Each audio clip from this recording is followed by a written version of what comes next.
Christina, are we?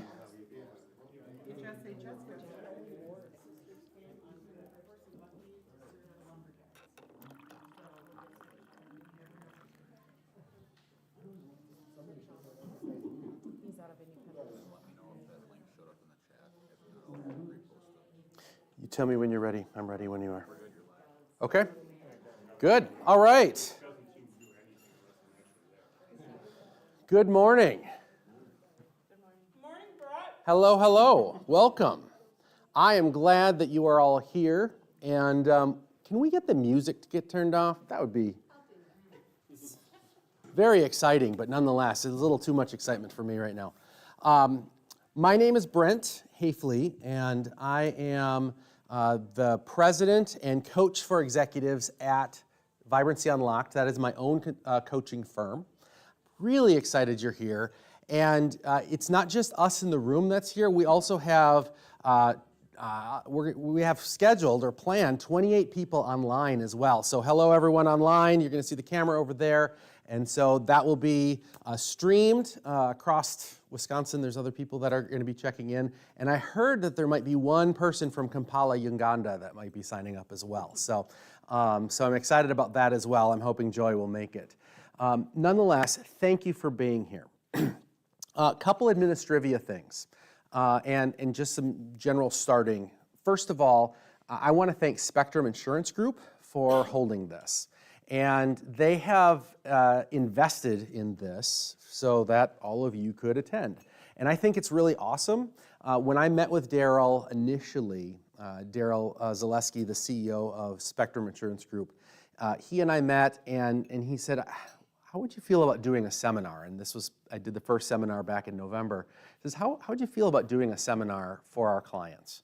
And I said, okay, tell me more about that. And he says, well, the reason that I'd like to do that is we really see ourselves as more than an insurance company. We want to see ourselves as a partner to our clients and helping them in whatever way that we have capacity to do.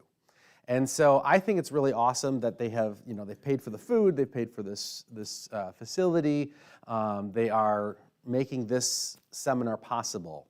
And so I think that's a really cool thing, and I want to give them the recognition that they deserve. Second of all, this seminar is going to be best if it is interactive. So I'm not the type of person that can sit for 3 hours and listen to a talking head. Just don't have that capacity, even if the head is as nice as mine. The Lord only made so many perfect heads, and on the rest He put hair. So I'm going to invite the audience live in person to please participate and be engaged and share and ask questions. I'm also going to ask you online, those that are online, you can put comments into the chat. And when you do that, if you would pass that through, Christina is going to serve as our online moderator. And so she has the ability to step in with the microphone and say, hey, wait, this person said this, or we had a comment that we wanted to share, a question. So please engage in that way. I won't be watching the chat, Christina will, but certainly you can engage in that way as well. If you need to get up during the seminar, it does not bother me. I would just ask that you walk around the back of the camera instead of in front of the camera for our online guests. The other thing is, as you go out, if you go out this door and to the left, you keep just going down and go and go and go, and then eventually you'll get to the restrooms. So men's are on the left, women's are on the right. They're right there.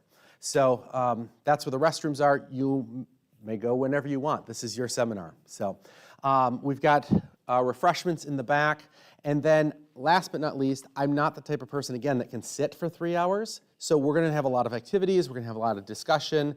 We will have a break about midway through as well. But if you need to stand in the back or even pace, as long as it's not obnoxious pacing, it won't bother me at all. So I am the type of person that would be standing in the back. So I'm very sensitive to that as well. All right? Any questions about what we're doing, how we're doing it? Good.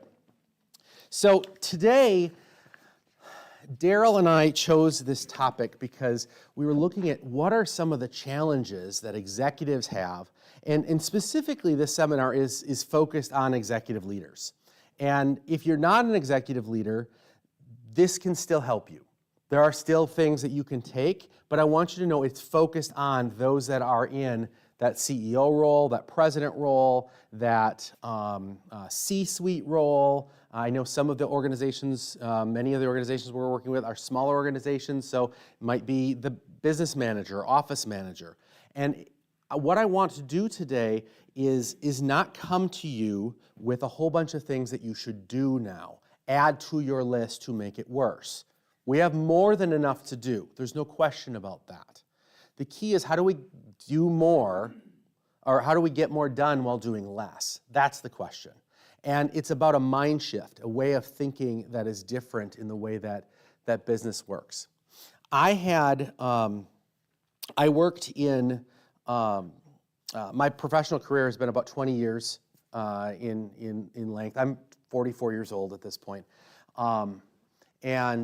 Over that 20, 21 years that I've been in the business world, I have either been number one or number two in every company that I was full-time employed in. In addition, so I got to see those roles and experience them firsthand. In addition to that, I also worked as a consultant for 15 years. And over those 15 years as a consultant, I worked with over 175 executives. I got to watch them in their environment do their thing and figure out how do they work. And I learned a few things over that time. And so in this seminar, I want to bring up some of the things that I've observed, some of the things that I've learned, and try to help you apply that or think about how you can apply that. Now, instead of coming in and saying, I am the expert, I've been in this for 20 years, I'm frankly not the expert of running One Source Imaging, which is Chris's business. I'm not the expert at running the city of Mondovi, which is Michelle's organization. That's not an expertise that I have. I don't know the challenges you have. I don't know the issues or the resources, the opportunities that you have in your business. So what I want to do in this is actually set up a situation where we create space for you to be the expert, for you to look at your situation and figure out ways of how can I take this and apply it in a way that works for me, instead of it being a rote system that, oh, I have to do this, and then I have to do this, and I have to do this. Because what I've learned about executives is they don't typically like being told what to do. They typically like to have to follow a system. They want to do it their own way. So hopefully that works for you as well.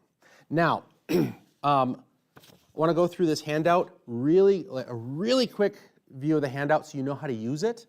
And then after that, I want to talk about what some of your comments were on the handouts or the worksheets. What are these? Note cards. There we go. So what we're going to start with is, after we go through the answers to your questions, we're going to go through 7 reasons that I have seen CEOs and other executives waste time. Where have I seen that? What are the reasons that happens? It's not an exhaustive list. I just think that there's 7 fairly significant ones. So we're going to go through each of those 7, and I'm going to explain some of the details of why is it a problem. On the inside spread, that would be on your left side, we're going to go through 4 no's. 4 no's to more effective executive leadership.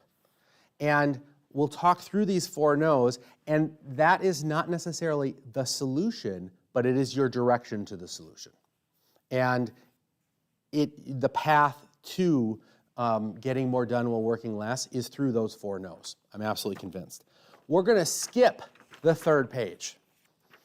And we're going to go to the back for notes and that kind of thing. Welcome. I'm glad you're here. I'm glad I'm here too. Yes. Oh, no worries. No worries. And so the back page, we're actually going to brainstorm. After going through the first page and the second, we're actually going to brainstorm as a group. And I've got flip chart pages around. We've all been to time management seminars. We've all been to those types of things. And so I don't need to tell you those. We're going to break into groups. We're going to throw it on the wall. And then we're going to report back and say, let's do a quick round robin of what are some tips and tricks, just as a reminder of some of the things that productivity gurus say that we should do. And then, because I'm a coach, I can't help myself, but I love coaching. And so I am going to offer a free coaching session, live and in person, at this table. And so one person in the room, if you would like the opportunity to be coached, I can't guarantee confidentiality. A little bit hard there. But if you would like an opportunity, we did this in the last seminar as well, and it was awesome. We had CEO of a business that stepped up, and she did amazing, and we came up with a really cool solution within 30 minutes. It was fabulous. I want to do that again. And then at the very end of the seminar, the last hour roughly, I'm going to flip it and have the participants, having you pair up. And as you pair up, I'm going to have you actually have some conversations, and that is where you'll fill out this third page. And that will be your action plan, because I hate seminars that, oh, that's an interesting idea, and that's an interesting idea, and that's an interesting idea, and then you go back to work and you didn't have time to figure out how to apply it and what your actual action plan is. Sound fair? Is this a seminar you signed up for? Okay, good. Excellent. So here are some of the cards. Oh, there's some more over here. Excellent. And just so you don't get anxious, I'm not going to call any names out, okay? But what is your greatest challenge related to doing more while working less? Employees and personnel don't know what I do. This leads me thus leading me to be available all the time, thinking, yeah, I'm the only person. Trying not to get distracted. Does anyone get distracted? Constant interruptions. I've heard this one multiple times. Constant interruptions. What do I do with the interruptions? My greatest challenge is feeling confident in making quick decisions, not adding to the list all the time. How do you make that quick decision? Learning to prioritize my work and scheduling effective work time and that focus time. So a lot of executives struggle. There's busy work, there's interactive work, and then there's the deep work that CEOs are supposed to do, the thinking and the processing and time when you're by yourself actually working on things. Some of you might even be a revelation of like, hey, I'm supposed to do some of that. Micromanaging, ADHD, yes. It's not unusual for CEOs to actually be neurodiverse in some way because they are crazy enough to get up to that level. And they do awesome stuff. And so it's fun to see they've got such a wide range of capabilities that they move up to that position. And then when they get there, there's no structure. They have to be the structure, and that can be a challenge. Time management prioritization. Distracted by emails. Yes, emails are always a challenge. Shorter and shorter deadlines. Staying focused is another one. Here's another one, a couple from the online group. Staying focused is another one. Shutting off work in my brain and leaving work at work. Interruptions, oh my goodness. Today is a prime example. And then this individual goes through like a whole long list of things that, well, then this happened, and then this happened, and then this happened, and then that happened. And and then the last one, efficiency in carrying out tasks and assignments related to the roles of others that bleed into my work. And so I'm excited. I feel like there's some things on here that we can really address as we go. Anything you want to add to that in the room or online? All right. Well, with that, let's go through the first 7.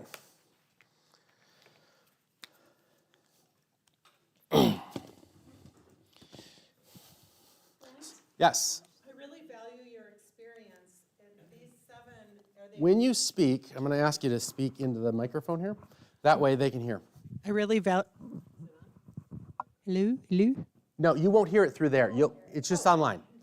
Okay. I really value your experience. Are these 7 backed by research? They can be. I mean, I've seen them in various different ones. They are not, I didn't go and look at research studies. Okay? But I have seen them in my own experience, and I guarantee you, most, if not all of them, I can go find a study for you. Thank you. So, yeah, great question. Great question. All right, so number 1. And the way I recommend doing this is write the content inside that little, what is that, a trapezoid? Whatever that wedge is, keystone. Write that in there, and then all your notes on the outside around it. So, number 1 is drifting from your zone of genius.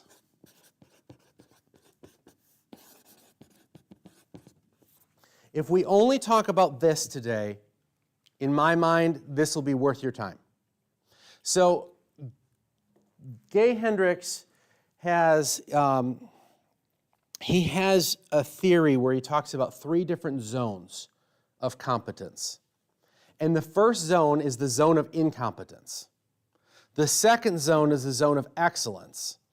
And the third zone is the zone of genius. And here's how they work. The zone of incompetence is when, for those of you who are not handy, it's when the faucet leaks, you're going to replace the faucet over the weekend, you watch something on YouTube, and 13 hours later you're calling a plumber. That's the zone of incompetence. You never should have been doing that work in the first place. Unless it's like a hobby of some sort, but if it's like true work, shouldn't be doing that. You should keep your hands, grubby paws out of that. The zone of excellence is the next category. That zone of excellence are things that you are good at. But the zone of excellence is the thing that you are good at, but it doesn't fulfill you. It doesn't drive you. It doesn't excite you. It's something you can do, but it's not something that you do. Genius is the zone where that's what you do better than, that's your excellence. That is your greatness point. That is your area of genius or brilliance. And when you are working in that zone of brilliance or that zone of genius, you're far more effective, you're far more happy, you're far more energized. And so when you step out of that zone of genius and you start working, and CEOs, I see, executives, leaders, often will say, well, that needs to be done. Someone needs to do it. Well, I guess I'll do it because it's got to get done. And there are other ways to think about this. Now, again, I'm only going to bring up the problems right now. This is going to be kind of a frustrating session. This first element. I want to frustrate you, but I want to point out here are the issues. Because if I only point out the 4 no's, it's going to be out of context. So thank you for your patience. Does anyone resonate? Let me give you an example, by the way, of the zone of excellence versus the zone of genius. So I had, for me and my business, my business is a startup. This is my second business that I've run myself, that I've owned and operated myself. It's about 14 months old. It's just a baby business. It's just a wee business. And it won't be for long. But that's where we are right now. And so, from a cost standpoint, from a cash management standpoint, probably would make sense for me to do my own books. Because I can do that, I can do the reconciliation, I know how to do it, and I can do it well. But doing my own books doesn't pay the bills. And it causes me challenges, and it frustrates me. I hate doing the books.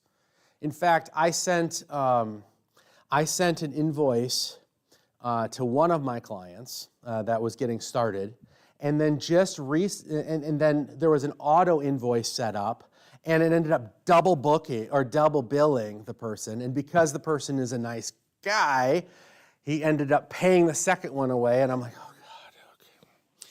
And so I can do it, I shouldn't do it. My zone of genius is teaching. My zone of genius is coaching. My zone of genius is inspiring and selling and building. That's my zone of genius. I need to stay in that box when I'm doing my best. Now, of course, as a CEO, you do have to get out of that box from time to time. And we'll talk about how to do that in a little while. The second one. Does anyone resonate with the zone of genius, like stepping out and like, oh, why am I doing that? Yep, I've got hands all over. Number 2, making too many decisions.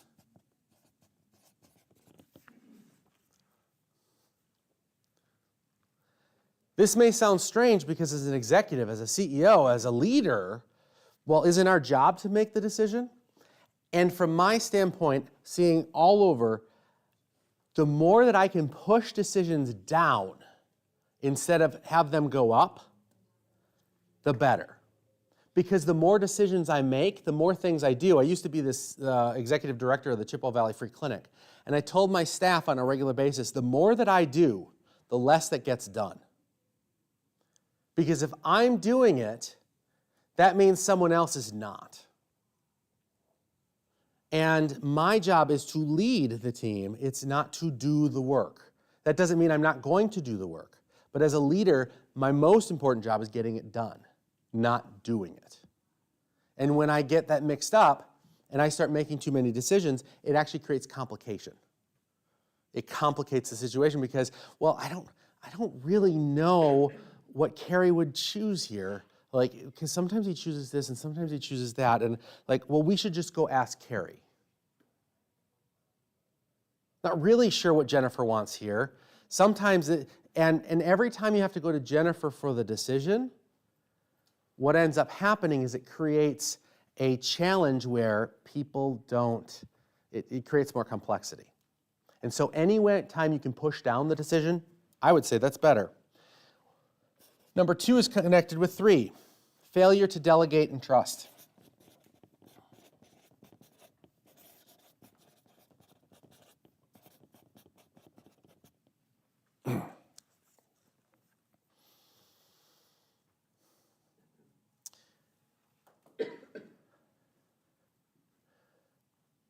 People in organizations all over the place workers in organizations are desiring to be trusted, desiring for ownership.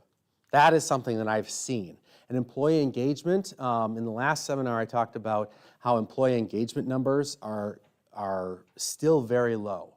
1 out of every 3 employees in the United States is an engaged employee. That means 2/3 of employees are disengaged, either actively or passively disengaged.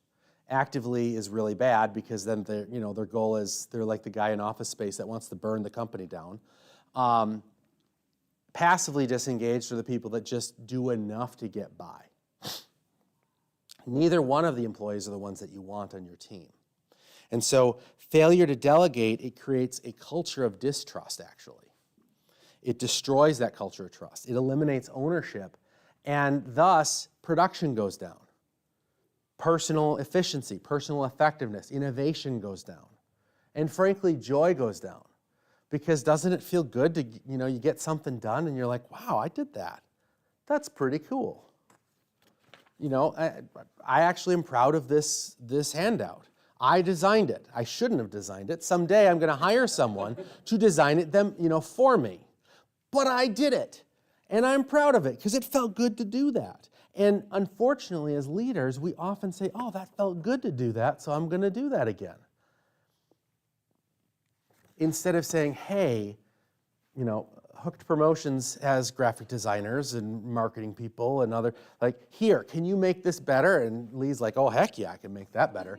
And so not delegating is a challenge. Here's the next one. 4, failure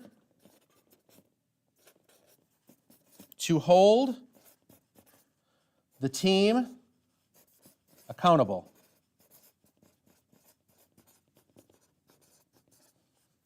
Failure to hold the team accountable.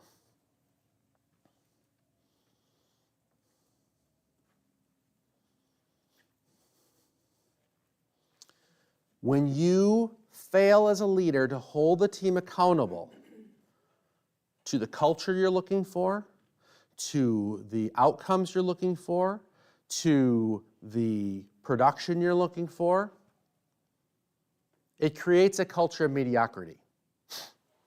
It actually spreads a culture of mediocrity. At the free clinic, we had a physician whose ego was enormous. And he was a very well-respected physician. I won't bring up names or anything like that, but very well-respected physician. We had volunteers that came in. All the medical care was done by volunteers. And so we had a physician.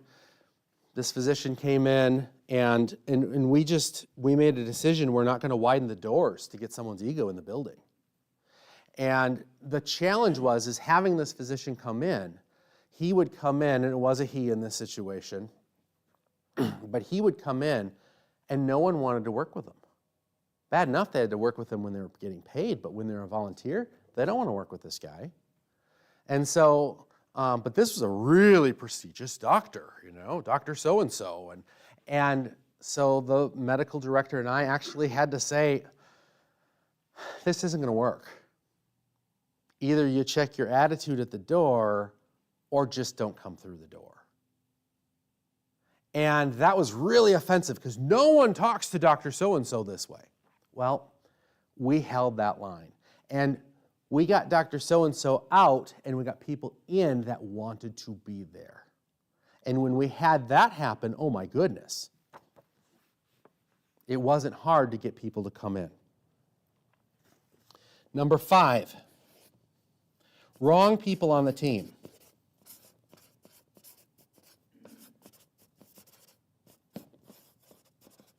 This is connected to failure to hold others accountable. So having the wrong people on the team. This is crazy, but back in 2008, during as the Great Recession was cranking up, Netflix, little company, you may have heard of it before. Netflix had 120 employees in 2007. 120 employees. That's how big they were.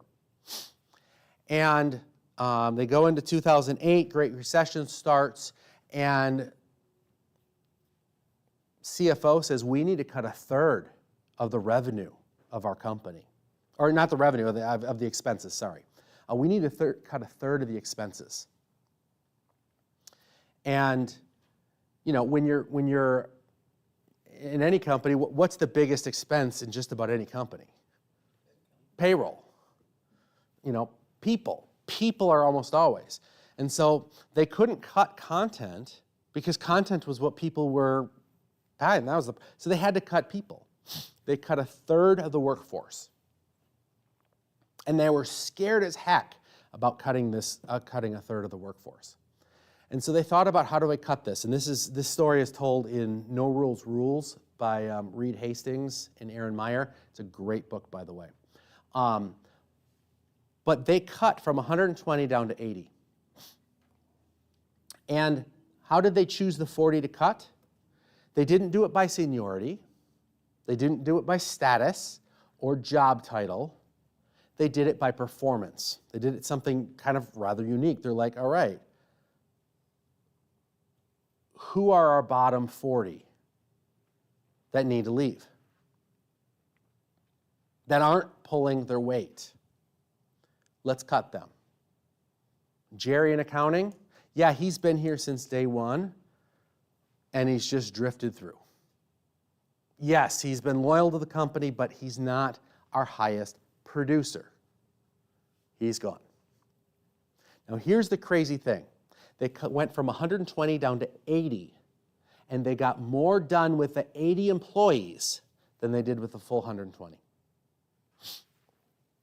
What people don't understand, and I have seen this in my own personal experience as well, By the way, that is a research-driven book. Dr. Aaron Myers is a professor at, I want to say, Princeton's School of Management, and actually came in and did a full research study on how Netflix does Netflix, and then applies that to others. So they did more. They did more. And so when you have driftwood on your team, and you allow the person with the bad attitude, you allow the person that's the slacker, you allow the person that does halfway, that perpetuates it. It actually demotivates your best people. You're better out without them. And so what they talk about in No Rules Rules is it became very important at Netflix, almost an obsession, that they had talent density. High density of exceptionally talented people. Everyone's an MVP. Everyone's an MVP here. If you're not an MVP, you're off the team. And that's the philosophy there. Yeah, Roy. I've worked with major consulting companies, IBM for one. I didn't work for them, but with them. And they had, so I worked with major consulting companies, and they had a policy where the bottom 10% of performance was let go every year. And a lot of people felt that, just having that cutoff was a little bit too far. Maybe it should have been 5%. Yeah. To actually capture the that amount, or it could have been 20%, but it was automatic 10%. And some people felt that it was just too hard line. And it's along the same lines, but just very rigid. Yeah. How do you, as an audience, how do you feel about that concept of cutting the bottom automatically? I worked in that environment at Microsoft, and what I found was that people threw each other under the bus in order not to be the bottom 10. You made somebody else look worse. Yep. And so it became a different game, but it wasn't, in my estimation, effective. Yeah. Any others? Any other thoughts? It'd be very stressful in work environment, I think. Absolutely. Thank you, Michelle. And just adding to that, that if you're more worried about the stress and I don't want to screw up and I'm afraid, then you're not there to be doing your job and being productive. You're worried and stressed and don't have your eye on the prize. Absolutely. Absolutely. So what I'm not recommending is that, just so you know. But what I am recommending is when you do have the driftwood, like if you have an automatic 10%, like every year we're going to lay off 10% of our work, like that creates a culture of fear. It creates a culture that is the antithesis of what you want. But if you're tolerating someone because they're a rock star at this one thing, but they're an absolute jerk and everyone hates them, that person may be causing more problems than they're helping. And I've seen that time and time and again. And so being careful with that. So that's 5. Number 6, inefficient meetings.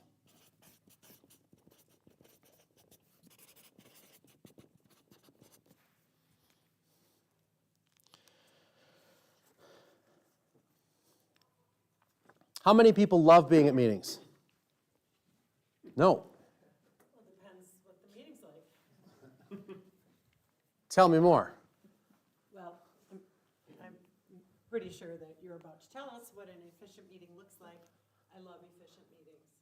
Okay? So you love a meeting that's efficient. What is an efficient meeting in your mind? Where the stated objectives are clear, Okay? that everybody knows when we finish whether or not it was successful because we knew from the beginning why we were together. That it's crisp, that it doesn't drift, that people can't hijack it, and that you have effective ways of listening to people that might want to hijack it so that you can come back to a thing and schedule it if it makes sense. And the whole idea of takeaways, like if Yeah. there's something that's been decided if we've decided to do something, that it gets done, so that there's follow-up. Yeah, love that. I haven't heard from you yet today. I don't think any of us like inefficient meetings, but I feel like in today's world with Teams and chat groups and email, we've gotten away from, we have a lot of inefficiencies with that, instead of if we could just have a 15 to 30-minute. Someone must have tapped it. If we could just have a 15 to 30-minute meeting about it, instead of going back and forth in emails or Teams or whatever, and I just feel like that's inefficient a lot of times. And if you have a team that just prefers to do that and not meet face-to-face, I feel that's inefficient versus like, can we just get together for 20, 30 minutes so we can just hash this out instead of going back and forth? Yep, absolutely. Absolutely. I love the comments. And by the way, anyone on chat, you're welcome to throw in your feedback as well. Go ahead, Jennifer. Yeah, I think similarly, I'm curious about other people who are here in person, because there are sometimes where it's just nice to be with other human beings. Yep. I do not, none of us have time for an inefficient meeting but there is something really nice about the efficiency of getting in and getting together. There's something about face-to-face that has a little more, what is my? Meaning, but creativity. And some of my best meetings have been when we come together and then, okay, who's working on a problem? And then you can quick, get 6 different suggestions and done and walk out. And that saved me 4 hours of trying to figure out stuff on my own. And we did it in like 3 minutes of just a quick, hey, what do you guys think? I love that. I was working with the CEO of the Pittsburgh Zoo. And one of the things that we found out as we started to explore his meetings and some of the things, that they'd start the meeting and there'd be a whole bunch of chit-chat about, oh, how are you? I'm good, and this. And it got longer and longer and longer, first of all. Second of all, some of the people that were coming to their meetings, like they'd be doing direct report meetings, his direct reports would come, and they weren't necessarily prepared, and so they'd just come up with the agenda together. I'm like, wait a second, aren't you the CEO? Tell them to bring an agenda. In fact, tell them to send the agenda the day before with, insights and other things. Because how many meetings have you been to where it would have been better to just been decided over Slack or an email? Something on that idea. Like, the purpose of the meeting is to inform you. Informational meetings aren't necessarily the most valuable meetings and often should be replaced. Good meetings are the ones where they're juicy, where there's a reason to come, and if you miss the meeting, then that's a challenge. That actually creates issues. And so how do you manage your meetings, and how do you manage that time? And this whole inefficient meeting is actually a time management category of sorts. And then the last category is, the last one is bad habits.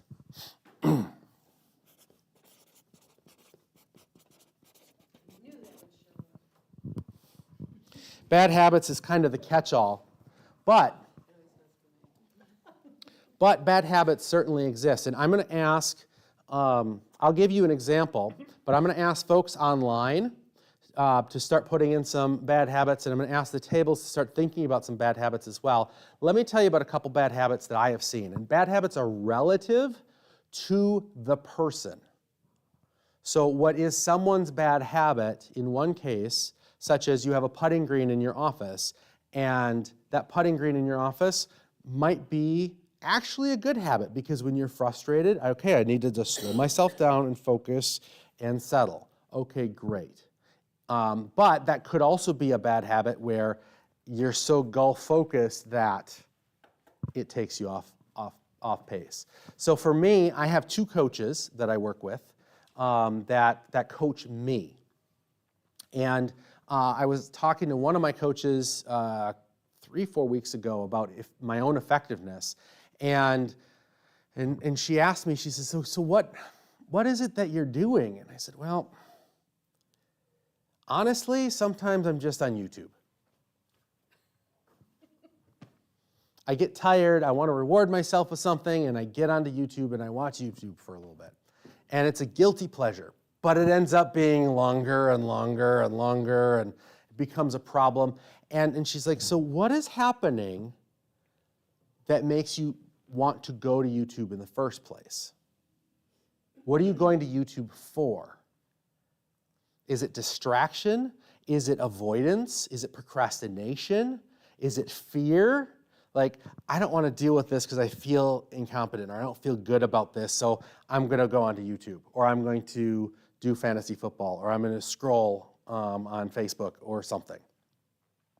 So some of those bad habits prevent our own time. And so, oh, we're busy, but we're also not using our time wisely or effectively or efficiently.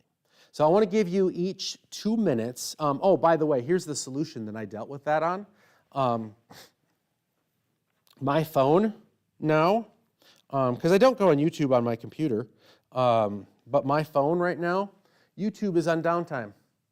And so is Facebook and Netflix and all those that I really don't have a business using or don't need for my business. They are on downtime from 9 a.m. to 4 p.m. I don't go on them, even at lunchtime. At lunchtime, I take my lunch because I don't need to be like zoning. My lunchtime is supposed to be time for me to refresh. And sitting there like this, for me, does not refresh me. So I eat, I go for a walk, I might listen to an audiobook or something like that, and I'm trying to be more intentional with that time.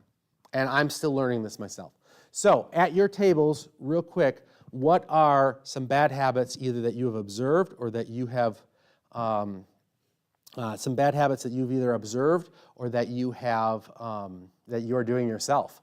And online, if you'd put that in the chat as well, I'm going to ask Christina to share some of those also. So I'll give you about 1 minute to talk.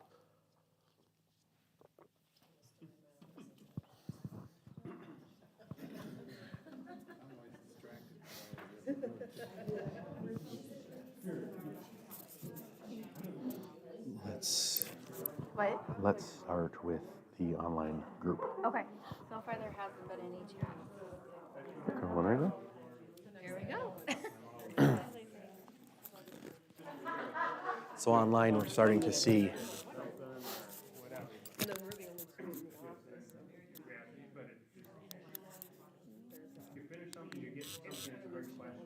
So online, we're starting to see some people submit answers online, answers on the chat. So thank you for sending those in, and please send in some more.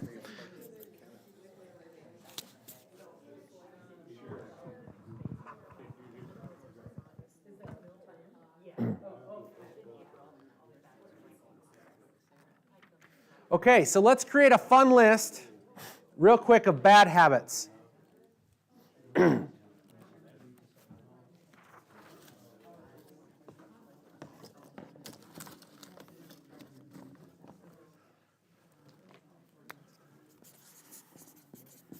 Online.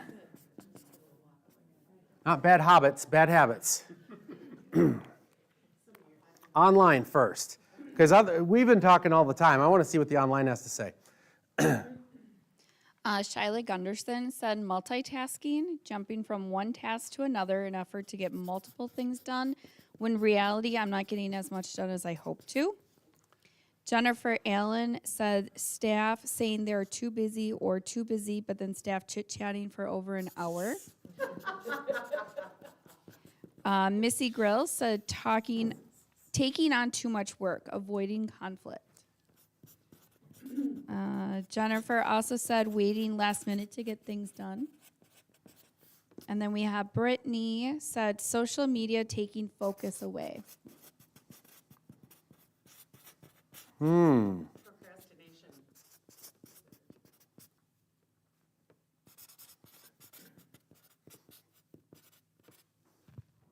Social mediation, no media, there you go, sorry. Procrastination, okay, love that. Procrastination. How many of you are a member of the Procrastinate Later Club? Okay, well, we got almost a thing. Anyone the president of that?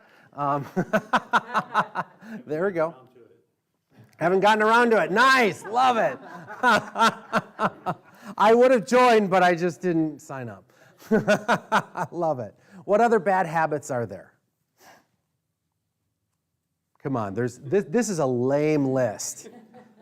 Reacting. Reacting, tell me what, okay? Versus what? What do you mean by reacting? Well, it can take lots of forms, but something happens and then I spend time reacting.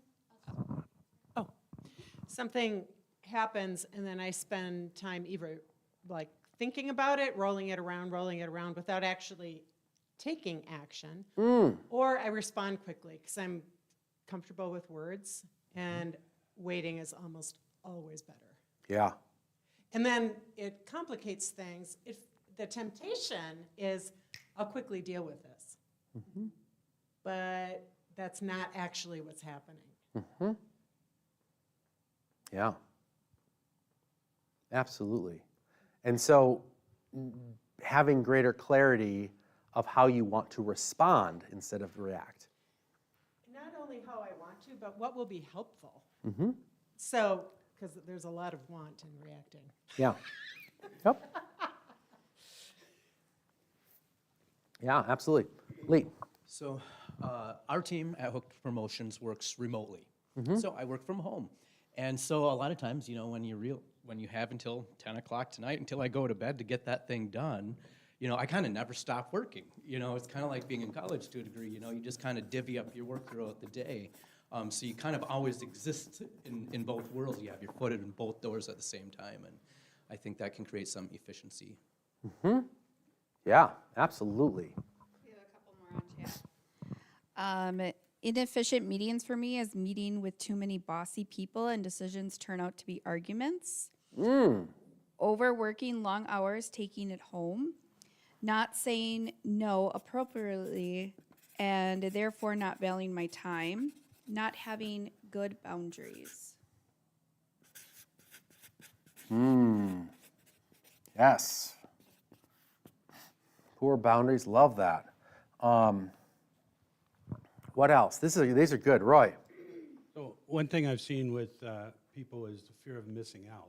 In other words, they want to know what you're doing or they're doing or what somebody in the other side of the country's doing, and they waste time figuring that stuff out or trying to figure it out, and they really don't need to.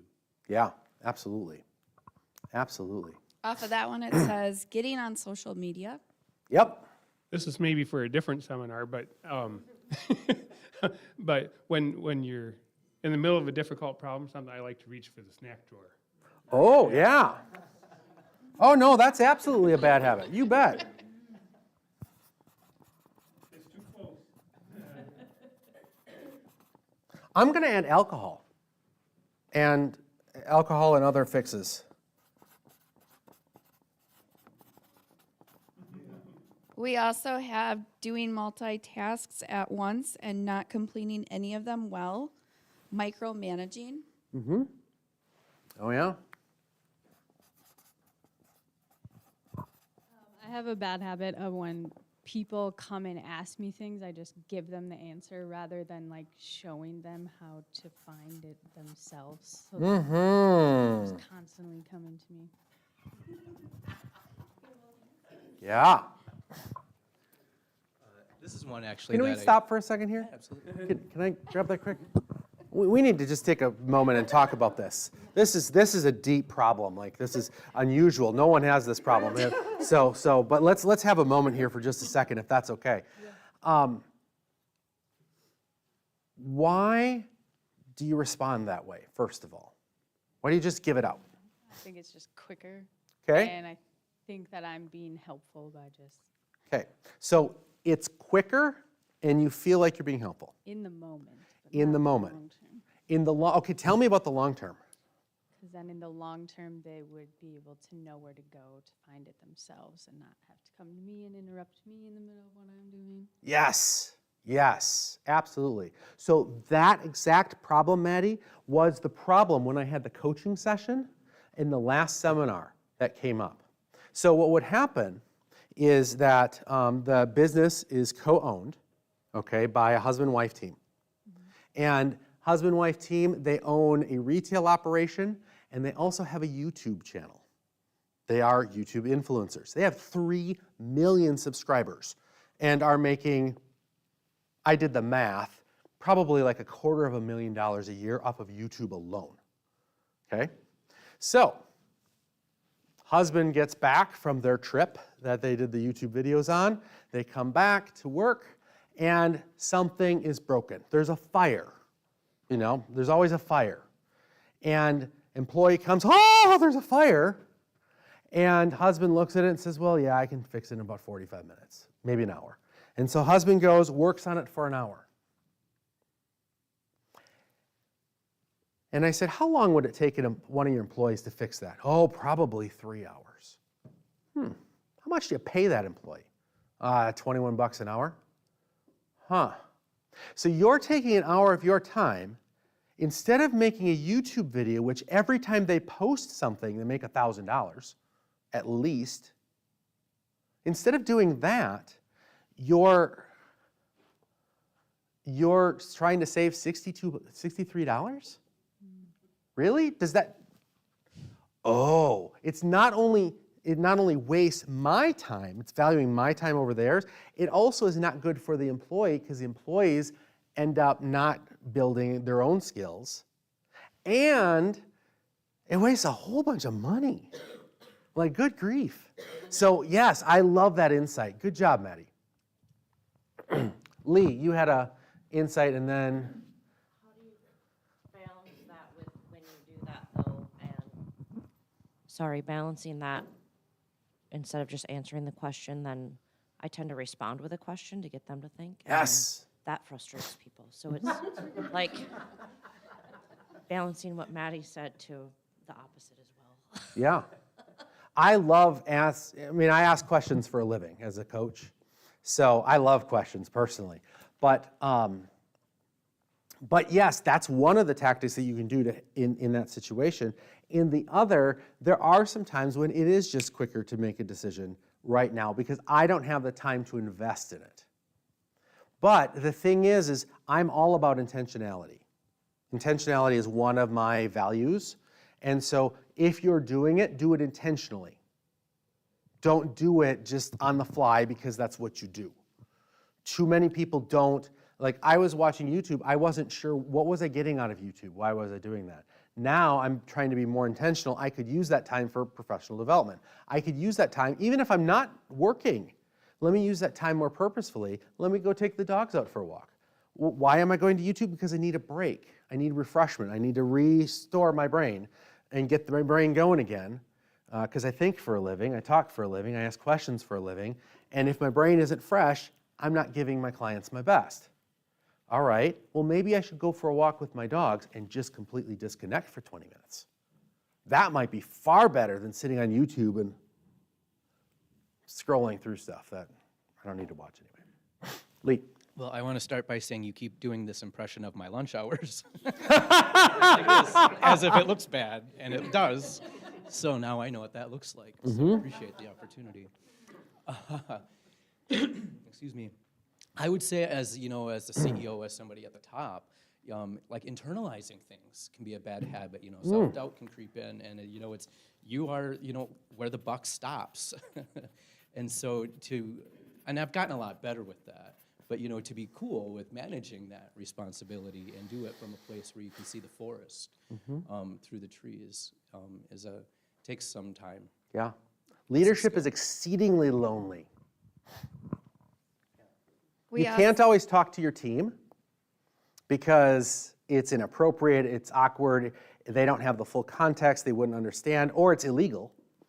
You don't always want to talk to your partners or the shareholders or the board because you don't want to freak them out. Your friends don't get it. And your family's tired of listening. And so it's a lonely endeavor. Last one online. We have 3 more actually. Okay, fine. We have not taking any breaks, working through lunch and not giving your brain a break. During staff meetings, the boss getting sidetracked talking about specific items with only one other person on the team and the rest of us just waiting. And asking for opinions of others. All right, Michelle, you have the last one. I know. And I started my position about 2.5 months ago. So I'm learning. And I multitask, but I wonder if I'm doing to the best of my ability. That's one of my bad habits. Some of that self-doubt. So I have 100% self-doubt on some things. Sometimes done is better than perfect.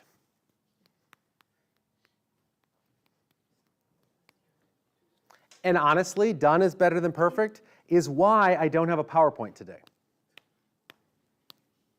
Because I didn't have time to do it. And I looked at it and I'm like, I can fight and I can push really hard to get a PowerPoint for this seminar so that I can, and then I was like, well, what would be the point of doing that extra work? To impress you? To look a certain way? To do a certain thing? I'm like, no, I'm gonna go analog today. That's fine. I'll be the guy without the PowerPoint for once. How about that?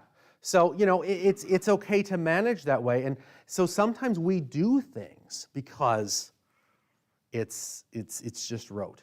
Now, here's what we're going to transition to.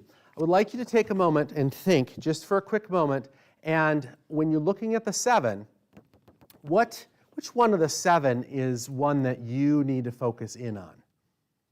Which one of these 7 is probably an area that might need more of your attention specifically? And probably, I'm guessing, it's more than one. Odds are good it's more than one, but which one of the 7 is particularly a poignant part for you?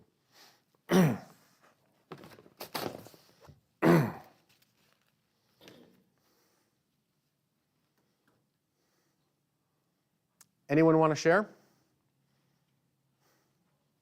Lee?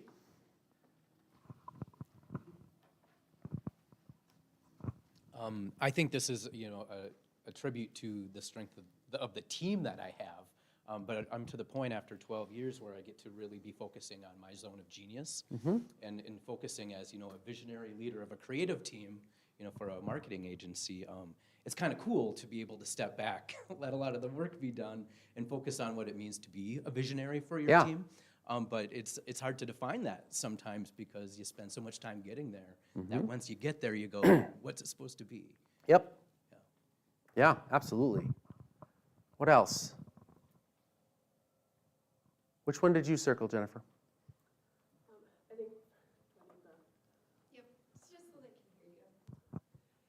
Probably for me is the failure to delegate and trust. And I think it's twofold in that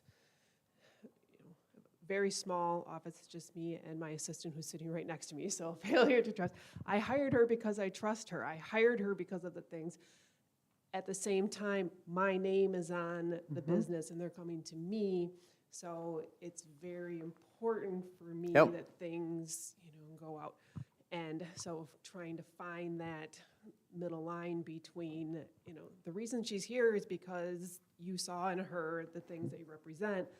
Let her go do it, and then let her fail a couple of times, and that's going to be okay, so that she gets where, so just trusting and me letting go, and then recognizing where it's appropriate to just, I screw up every day, so why can't I let her, screw up? So Yeah. I love what you just said there, Jennifer. What is your name again? Sky. I have every confidence that you're fabulous, but the truth is you are going to botch it. You're just naturally going to botch it somewhere. But I love the fact that you said, well, she's going to make a mistake, I should just let her do that. I go so far with the employees that I've worked to tell them, I am fully anticipating you to blow it up. And when it happens, I want to be the first to know, and then we can talk about how to fix it. Now, I don't like employees that repeat mistakes. That's not cool. But the first mistake, I celebrate. That's great. And I always create a situation where the employee can't blow up the company, but makes enough of a mistake where, like there's a boundary as to what that mistake is, because you want to allow them to make a mistake within an area that is safe for failure. Have you ever shared that with Sky? Tell me about that, Sky. You're nodding your head. Yeah, of course she has. we're a lot alike. We interact well. And I totally get where she's coming from because I'm the same way.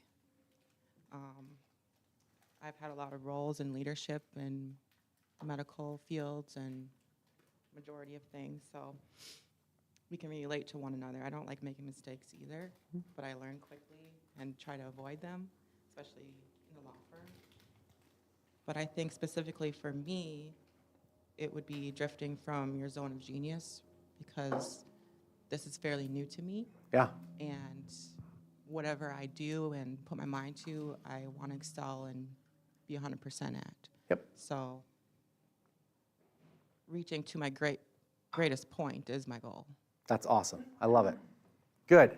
Now I want to show you the insidious issue of these 7. Okay, this is the thing that I had this about a week ago when I was looking at this, and I'm like, oh my gosh, this is worse than I thought it was. So, you have the wrong people on the team. So that makes it so that you fail to delegate and trust others. Well, because you fail and delegate and trust others, you drift out of your zone of genius and into your zone of excellence, or even your zone of incompetence, because you don't trust your people because you have the wrong people. Well, then you start making too many decisions. Well, the reason you're making too many decisions, and suddenly you have inefficient meetings. And you have the inefficient meetings, well, that creates a failure to hold people accountable. Well, now you're frustrated, so now you've got bad habits, and those bad habits reinforce, now that you have bad habits, you start feeling, well, you know what, I can't hold them accountable. I can't hold them accountable because I have bad habits, so I'm going to keep the wrong people so that I'll keep making too many decisions, which means that they have a failure to delegate trust, which I could keep going. They cascade on each other. It's insidious. It is crazy. And so it's a matter of we need an antidote to deal with this. So in the next 20 minutes, here's where we're going. The next 20 minutes, I want to go through the 4 no's. And the 4 no's are going to is what I believe is the antidote to dealing with this. And then we're going to take a break. After the break, I want to do a coaching. We're going to do a quick activity on bad habits and how to deal with the time management stuff and tips and tricks. We'll zip through all that. And then after that, I want to do a coaching session. So if you have an interest in being the person to be coached, please come up to me during the break and say, hey, I'd love to be that person. It's going to be cool, and I promise I will not embarrass you. I won't ask you questions that lead you into awkward situations. So that's where we're going. Break will be at 10:30. All good? Roughly. All right, so now we need to go to the no's, the 4 no's. The first no, hang this up here. The first no is know yourself.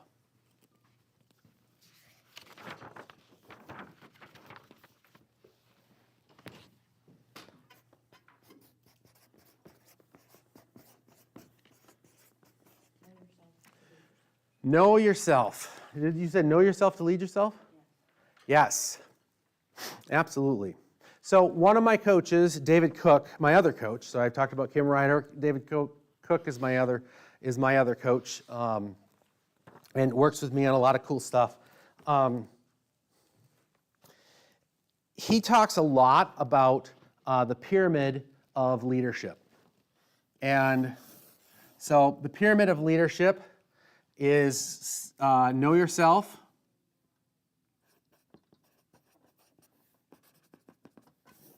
lead yourself, lead others, lead leaders, and lead movements. That's the hierarchy of leadership. If you don't know yourself well, if you don't know what you're good at, what you're excellent at, what your area of genius is, if you don't know those things, if you don't know what your pet peeves are, if you don't know what your triggers are, and I do mean triggers in like the mental health sort of way, if you don't know what your triggers are, if you don't know about yourself, you're going to have a very difficult time leading others. And this is not some sort of like tree hugging kind of thought process. This is you got to know who you are in order to lead your team effectively. Because if you don't know where your blind spots are, it's going to create problems. So, I'm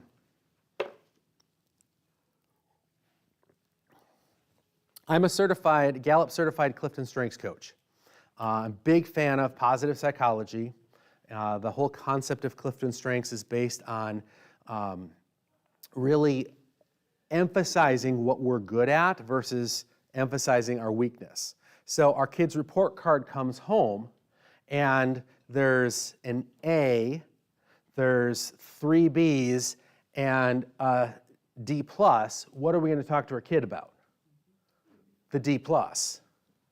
Unfortunately, in our society, we don't talk about the A and say, all right, how do we get your A to be an A++++++++? It doesn't matter for me personally. You can give me all the best spreadsheet people in the world. How many people in this room love a good spreadsheet? Oh yeah, okay. You can give me the best spreadsheet people in the world, the best quantitative analytics people in the world to teach me and hone me and coach me, and my C- analytical work might be able to bump up to a B. Ain't no one gonna pay me good money to do B quantitative analytics, right? So our focus often is in the wrong area. Now, there are lots of ways to get to know what are you good at, what are you not good at, what are your strengths, what are your not.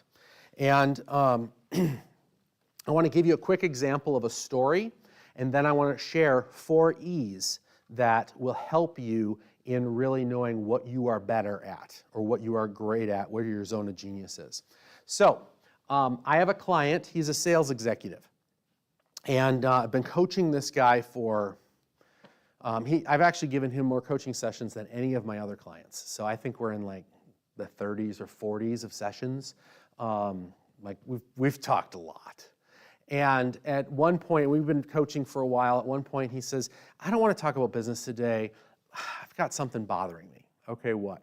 Well, it's my turn to plan the family reunion again, and I'm terrible at planning the family reunion. It always blows up when I do that. Like, okay, so tell me, what's involved in planning the family reunion? And so he lists it all out. I'm like, okay, so now let's take your list and let's match it to your top strengths and to your Clifton strengths. And there's 34 Clifton strengths that are out there, and they're in order.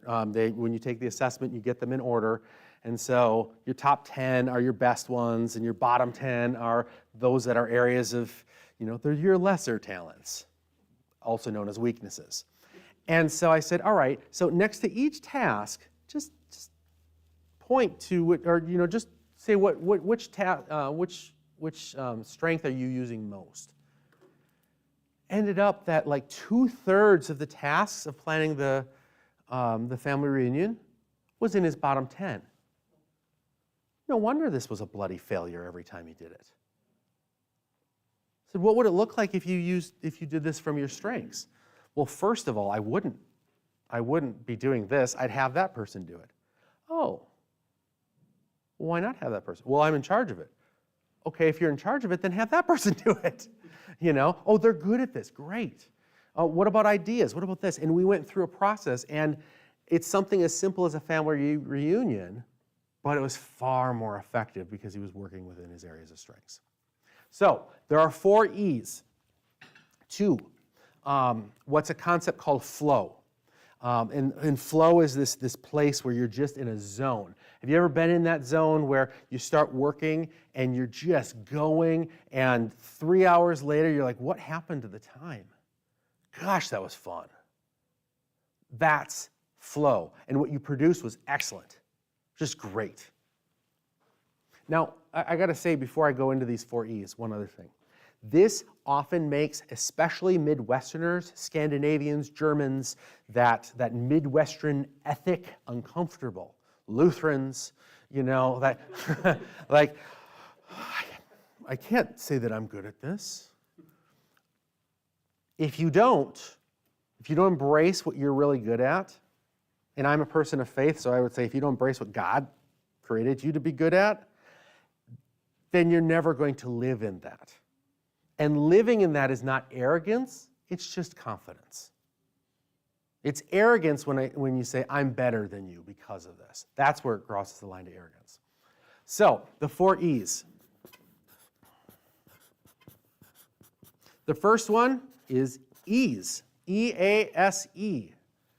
It's easy. You know you're in a flow when it's easy. Number 2 is excellent. The results that come out of it are excellent. The third is it gives you energy. And the final one is enjoyment. So I think of these 4 E's like a sail on a sailboat, okay? So when you have all 4 E's, the work is easy, your outcome is excellent, it gives you energy, and you enjoy it. It's like a sail, and that the wind is just at your back, and you just go. I had an opportunity to do some leadership development work in Uganda and Kenya, and it was amazing, just so much fun. But there was one day where I was at a youth leadership camp, like 20-somethings, and I offered anyone that wants to come and do a coaching session with me, just pull me aside and we'll do one-on-ones. I ended up doing one-on-ones from like 8:30 till 7 o'clock at night. And the person came up, wherever I went in Africa, I had a handler, because I was the Mzungu, big white guy, and often the only white guy. And so I stuck out, I was a foreigner, and so I always had a handler to say, don't eat this, eat that, go here, do this, do that. It was wonderful, I loved it. It was fantastic. So my handler comes up and says, all right, it's time to go. And I'm like, I'll just finish. No, it's time to leave, it's 7 o'clock. I got done, I left the coaching session, I sat down in the vehicle, and I didn't know I was tired. That's how much fun I was having. That's how much energy I had in that. I was in my zone, in my flow. It was amazing. It was easy. The results were excellent. They were right there. I had so much energy, and it was enjoyable. That was my flow. But, like a sail, how much can you do when, gosh, it's just not fun? And it drains me. Oh, it's so much work. Yes, it's easy. Yes, it's excellent. But I hate it, and it's so much work. And so if you don't know what that zone is, you're going to be working with half a sail. And if you only do it with excellence, no one caught it, sorry. Really? Come on! If you're only doing it with excellence, that's not good either. Then you're like working overtime. And so if you don't know yourself, if you don't have clarity on that, that's a huge, huge issue. I often get confused as a business coach. And they're like, oh, he's a business coach. Nope, nope. I am about coaching the leader, the executive. I want that person to be successful, because when that person knows his or herself, when that person is confident in who they are and lives in that, confident, not arrogant, then they will produce leaders and others that will also be that way. And that will eventually lead to profits. I could care less about improving your profits by 5% next year. Because honestly, you do that, you're going to kill morale. And if your focus is profits versus the people, you're just never going to get there. If I could just say a quick story about my experience. So my experience, I came from the East Coast to University of Eau Claire and wanted to study computer science because that's what everybody studies to get a good job. And I was getting B's and C's and not really liking it. I took a geography course and got an A, and I said, I'm gonna take some more of these.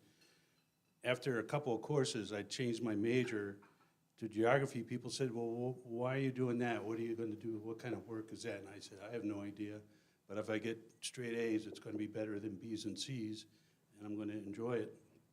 And I wound up getting a full fellowship to an Ivy League college or university for grad school because I was doing good and I was enthusiastic about it. And I worked in that career for 30 years. Yeah, that's awesome. Absolutely. And at some point, it doesn't feel like work when you're doing when you're in your zone of genius. So if you're operating in your zone of excellence or your zone of, like there are things, I'm an excellent writer. I'm a really good writer. But I should only be writing in certain contexts. I should only be writing in my zone of genius because outside of that, I'm not in my 4 E's. And so I need to know where is that and how does that work and how does it come together. Now, some of you talked about procrastination and issues with procrastination. I'm going to blow your mind with this next thought, okay? So there's lots of great books, and if you want a great book recommendation, I'm happy to give you a great book recommendation. There's a lot, based on what your challenge is or area is. But there's a great book, Dan Sullivan and Dr. Benjamin Hardy wrote a book called Who Not How. Fabulous book. And in Who Not How, they assert that procrastination is a form of wisdom.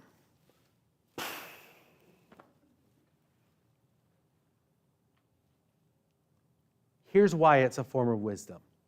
It is your subconscious telling you it's not your work to do. I don't need to procrastinate. In fact, I'm pushing myself when it comes to coaching. I'm pushing myself when it comes to leadership development. I'm procrastinating filling out the federal IRS forms and stuff like that. I procrastinate when it comes to budgeting. I procrastinate when it comes to marketing and, frankly, social media. My favorite social media platform is in person. By the way, it looks like this: short I, capital P. That's the acronym. In person. My favorite social media platform. And I'm terrible at it. I hate posting. I hate following up with it, all that other stuff. I can't wait till I'm at the point where I can hire someone who loves social media and just does it. Just take care of it for me. I don't want anything to do with it. Not because I don't want anything to do with people. It's not my work to do. I know it needs to be done. It's just not going to get done because I keep procrastinating on it. So that's that one. We have 3 other no's, and I'm going to zip through these. The second no is know your role.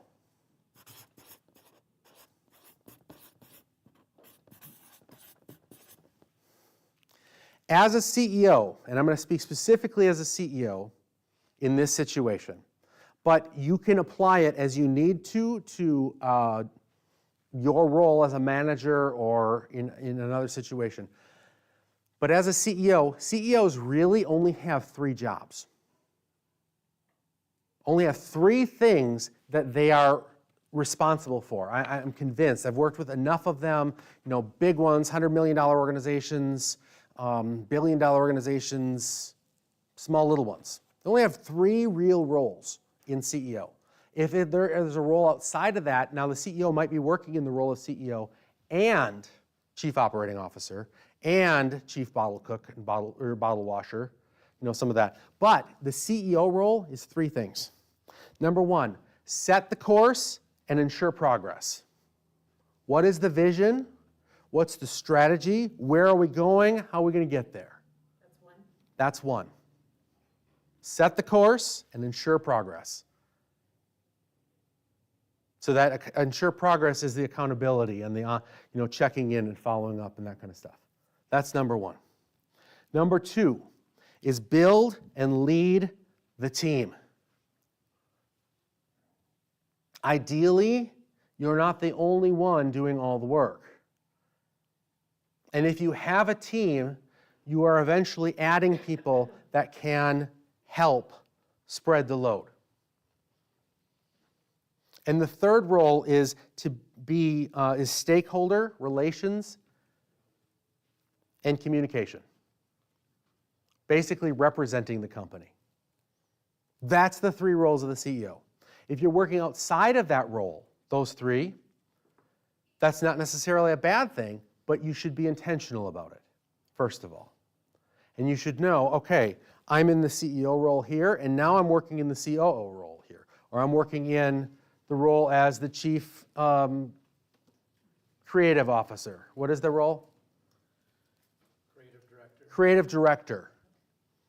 Okay? And so I need to manage that. What am I doing on my CEO role? What am I doing on the creative director side? And what does that look like? When you know your role, you're more likely to be effective. Because if you start stepping into other people's roles, because you have the wrong people in the team, or you have some sort of trust issue, or you're having bad habits that create a trust issue or something like that, that's where trouble comes in. And so understanding why. If you're taking on someone else's role, if you're doing someone else's area, why are you doing that? Because you have the wrong people? Is it because you have the wrong systems? Is it because you are just in a time frame where, you know what, for the next 6 months, we're going to work hard. I work hard. But I'm not going to be posting my own social media forever. I promise you that. I'm not going to be, doing all my own marketing stuff forever. I'm not going to be doing my own whatever it is forever. I want to slowly, in fact, I want to quickly eliminate things from my plate so I can stay in my zone of genius. And so I'm constantly working toward that. And I want to hire people whose zone of genius is outside of my zone, that they can do their zone. That's the third one then, is know your team.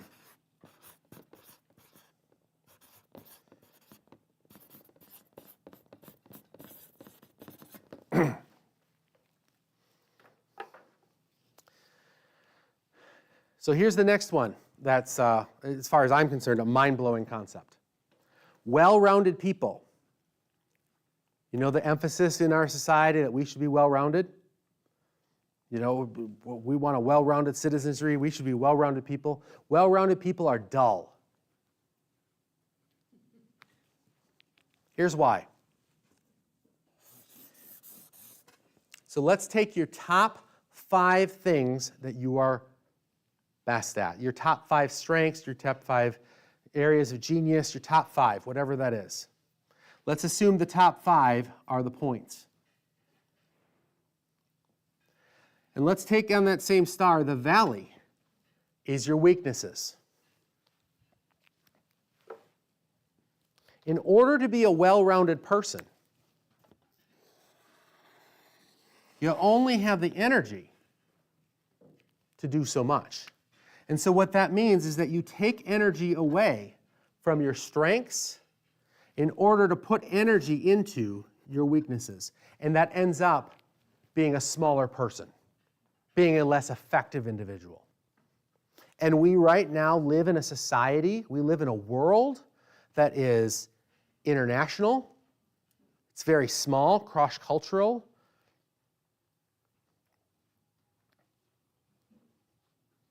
I hired someone in Nairobi to do some research for me, to look up 150 podcasts that I can be a guest on. And he did that for $70. And that's all he does, his whole business. That's the only thing he does is research podcasts. He is a specialist at researching podcasts. And he did it for $70. And I asked him for 100, he gave me 154. With contact information, and he checked them all, and he did all. There's no way I could do that myself at that price. There's no way anyone else could do that here at that price.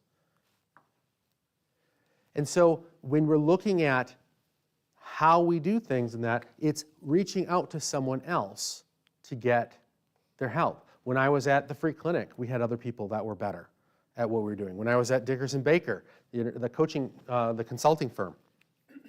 So people should not be well-rounded. Teams should be well-rounded.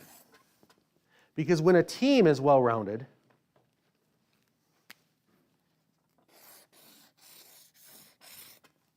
then you're starting to add other people's stars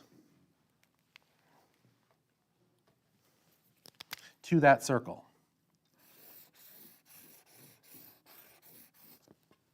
And that's when you get your strength. That's when you get your success. And so knowing yourself and then knowing your team, you're able to hire for your gaps, bring people in that can help fill your gaps. You're able to hire in such a way that they complement each other. And then when you know your team, you're able to say, you know what, Sarah and Lee work together. So you're able to say, you know what, Sarah, this is really in your zone of genius. Can you take this? And Sarah's going to be like, oh yeah, that sounds awesome. And then she's going to be at some point, yeah, this is just not something, this is something I'm struggling with. Lee, can you take this? And Lee's like, oh, I would love to. Why didn't you ask earlier? And people are going to perform at a better level. All right, last one. 4, let's see here. Yeah, let's do it. The 4th no is know that simplicity is often the answer. I almost want to go say simplicity is always the answer. But I have a tough time with absolutes. I'm kind of a gray area person. Simplicity is often the answer.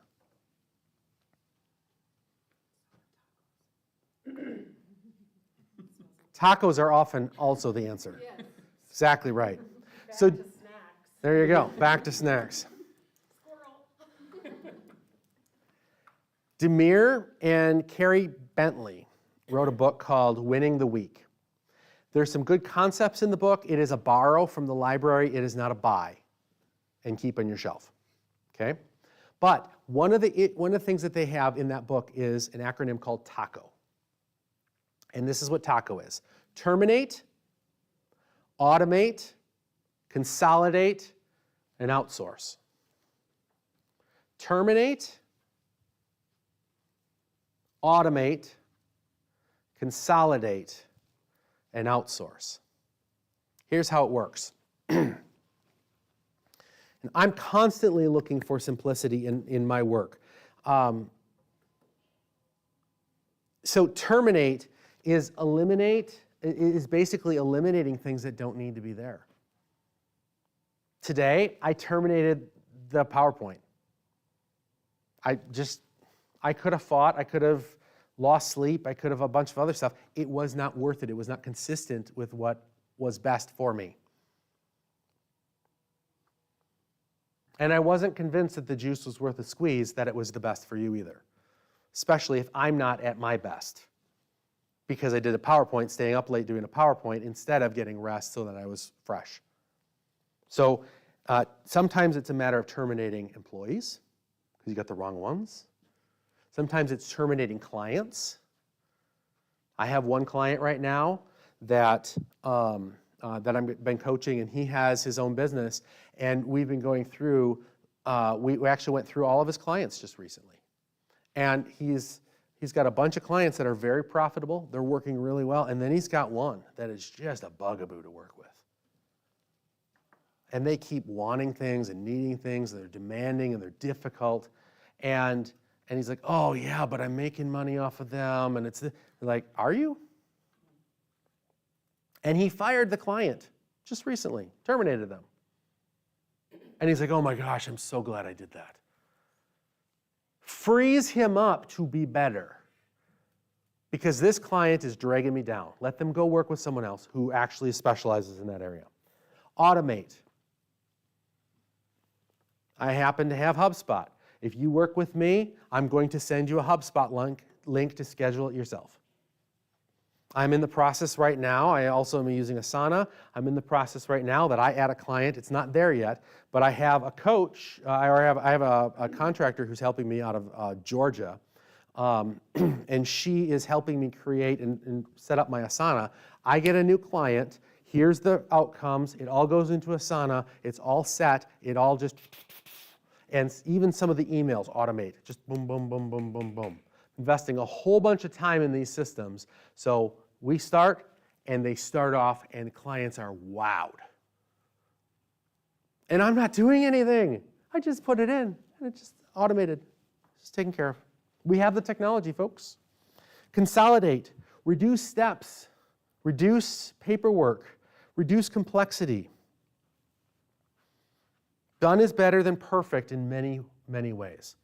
Brain surgery? Probably not. But not everything is brain surgery. And the things that are not brain surgery, how can you consolidate and make it simpler? I have yet to go into an organization where there aren't systems that are antiquated, and it's just been over time added on and added on and added on, and at some point you're like, oh, good grief. We don't need this, we don't need that. We don't need the form in triplicate. We don't need this thing, we don't need that thing. Let's simplify our systems. Consolidate them. And the last one is outsource. Now, outsource has two meanings here. One is outsource might mean Lee outsources his task to Sarah. He's having someone else do it within the company or within the organization. Outsource might also mean hiring a contractor, hiring a specialist, hiring someone else to do some element of it that can do it better, faster, cheaper than having you do it yourself. And we have enough specialists out there. Justin Vaco from Dialogue Marketing Videos is one of my clients. And he specializes in short-form YouTube videos. He is a videographer that does not record anything longer than 120 seconds. And more often than not, it's 60 seconds. Like he doesn't produce videos longer than 60 seconds. And they're almost always vertical. It's all for social media now. That's all he does. Why would I record my own videos when he's able to do it better and faster and cheaper than if I do it, and with better results? So when you can outsource that, whenever possible, looking at ways to say, how can I do less? And when you struggle to let go, why are you struggling? Is it related to ego? Is it related? There's a difference between being thrifty or being a good steward and being cheap. Is it because I'm being cheap? Is it because I'm being short-sighted? Is it because, why am I having a tough time letting go? Or is it legitimately in my zone of genius and legitimately an area that I can bring maximum value to not just the company, but to society, to my family, to advance my goals? So with that, let's take a 10-minute break. And after the 10-minute break, what we'll do is we're going to do a little bit of some follow-up where just ask some basic questions about what did you learn in the first session, in the first half, what was your big takeaway. And then after that, we're going to do the coaching session. And then after the coaching session, you're going to be working on your air plans for the rest of the time. So the lecture part of this session is nearly over. We have very little lecture left. Most of it now is this. So, any questions before we leave? Let's come back in 10 minutes from now. So it's 10:35. Let's come back at 10:46, just in case I'm off by a second or two.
What's rattling around in your brain, whether it be one of the seven reasons that CEOs are ineffective, or one of the 4 no's, some nugget you learned? What's something that you take away? Go.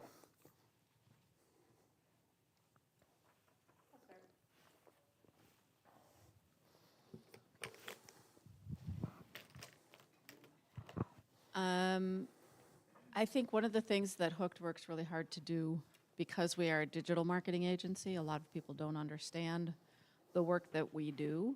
They understand kind of at an esoteric level what that is. And I think one of the key takeaways I took was the fact that we work to simplify that as much as possible, not just in internal processes, but in communication. So that simplicity being something that's really key. Simplicity, yes, great. We actually at our organization talk a lot about know yourself to lead yourself. It's from a different training that we've had. So these 4 no's that go along with that, as far as know yourself, know your role, know your team, know that simplicity is often the answer, is just like, is so beneficial to add to what we kind of talk about already. That's awesome. Good.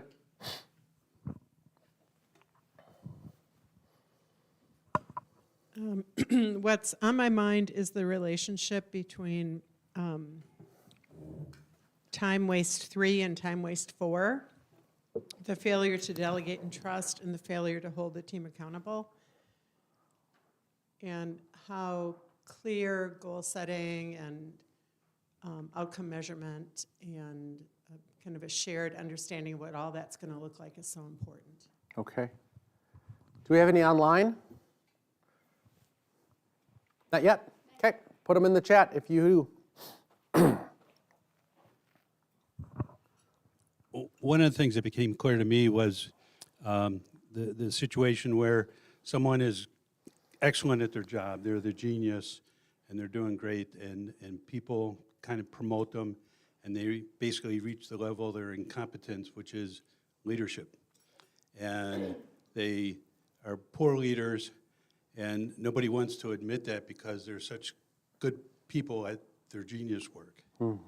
And they wind up bringing the company down or bringing the organization down. Yeah, absolutely.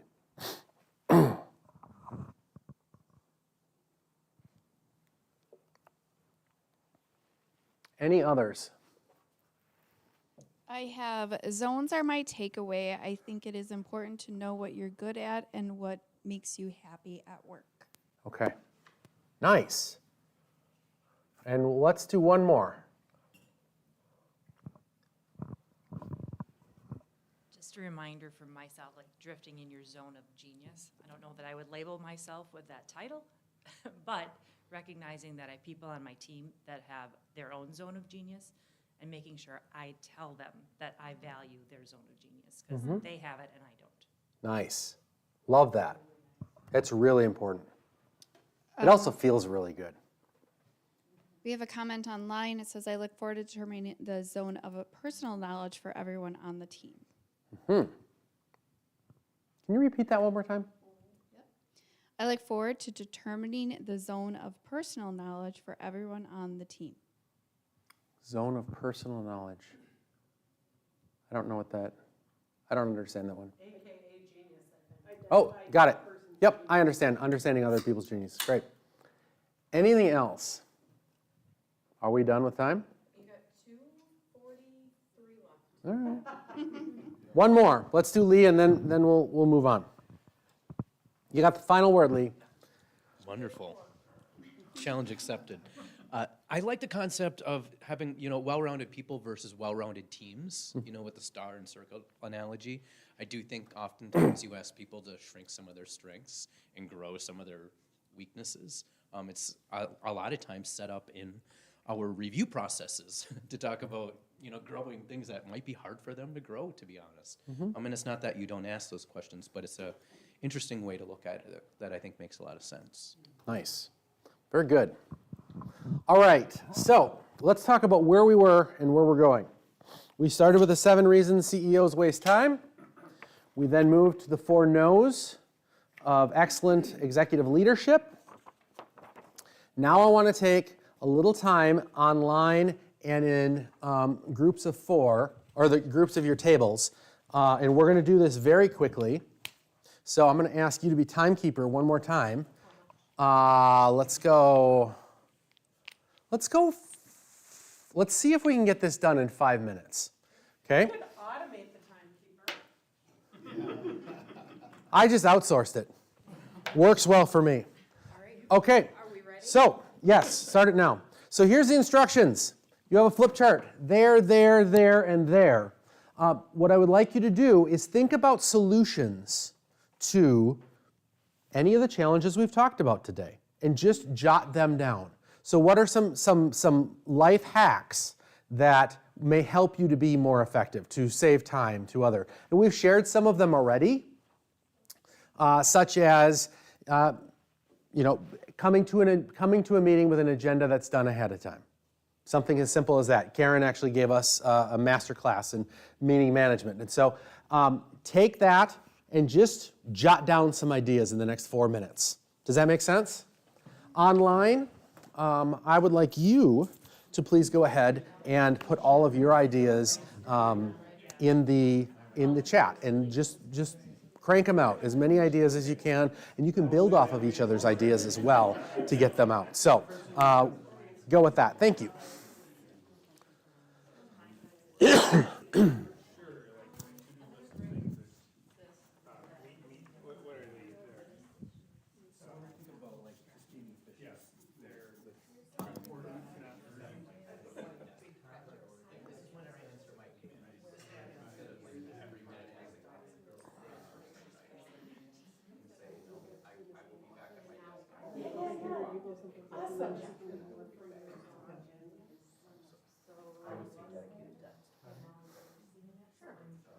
Does it roll up to time management?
Okay, we got about 2 more minutes.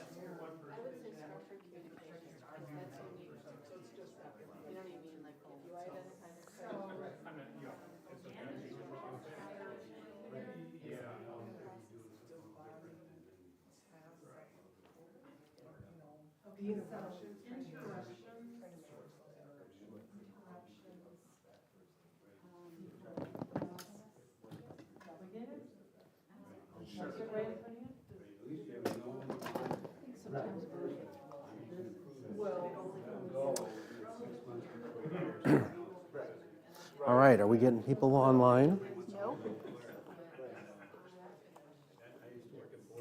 Okay, so online folks, I know you're out there. So please put in some of the life hacks that you can do to be more effective based on some of the challenges that we've talked about.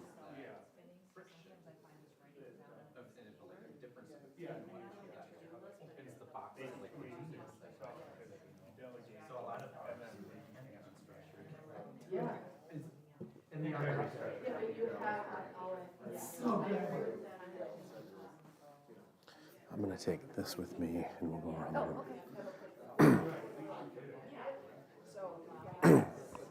I'm going to go around the room, so you may have to turn the camera that way. I won't see everyone. Okay, put down your final thought. 20 seconds. The timekeeper tells me.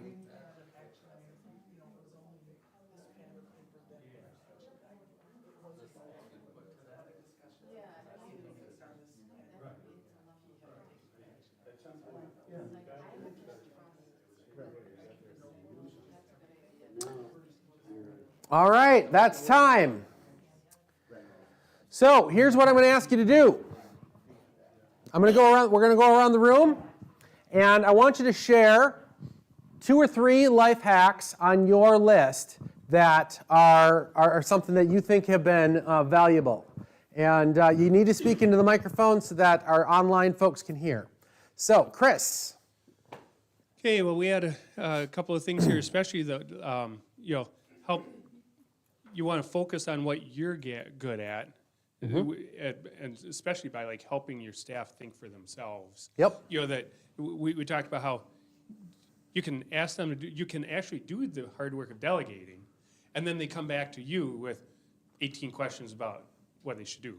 So try to reframe it as having them say, this is how I would do it, what do you think, instead of how do you want it done, in terms of making sure they come to you with a suggestion instead of... Yep. And training them for that and encouraging them to ask questions. Absolutely. Creating a culture where that makes sense.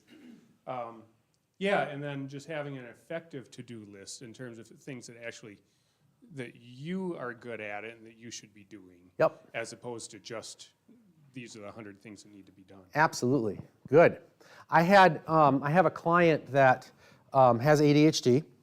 I also have had a couple people that have mentioned monkey mind and ideas popping all over the place and that kind of thing. And actually, one of the notes actually mentioned ADHD as well. And in that, the list taking, one of the things that I often will do is say, have different types of lists, have a to-do list, but have a like parking lot or a future list day later, someday down the road, or frankly, have a triage list. And so for one of my clients, we created a triage list that basically said, all right, he says, it takes me so much time to decide, is this a priority or is it not? I'm like, okay, so idea comes in the head, write it down, and have a scheduled time to go through your triage list every week. Oh, I can do that.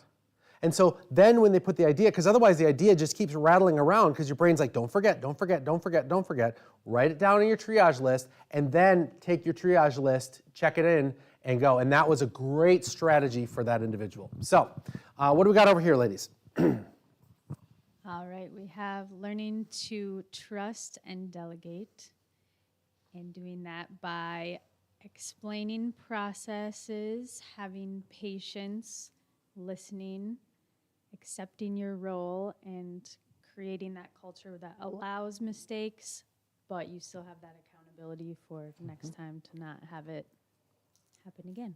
I'm really intrigued that one of the life hacks is listening. Tell me more about that.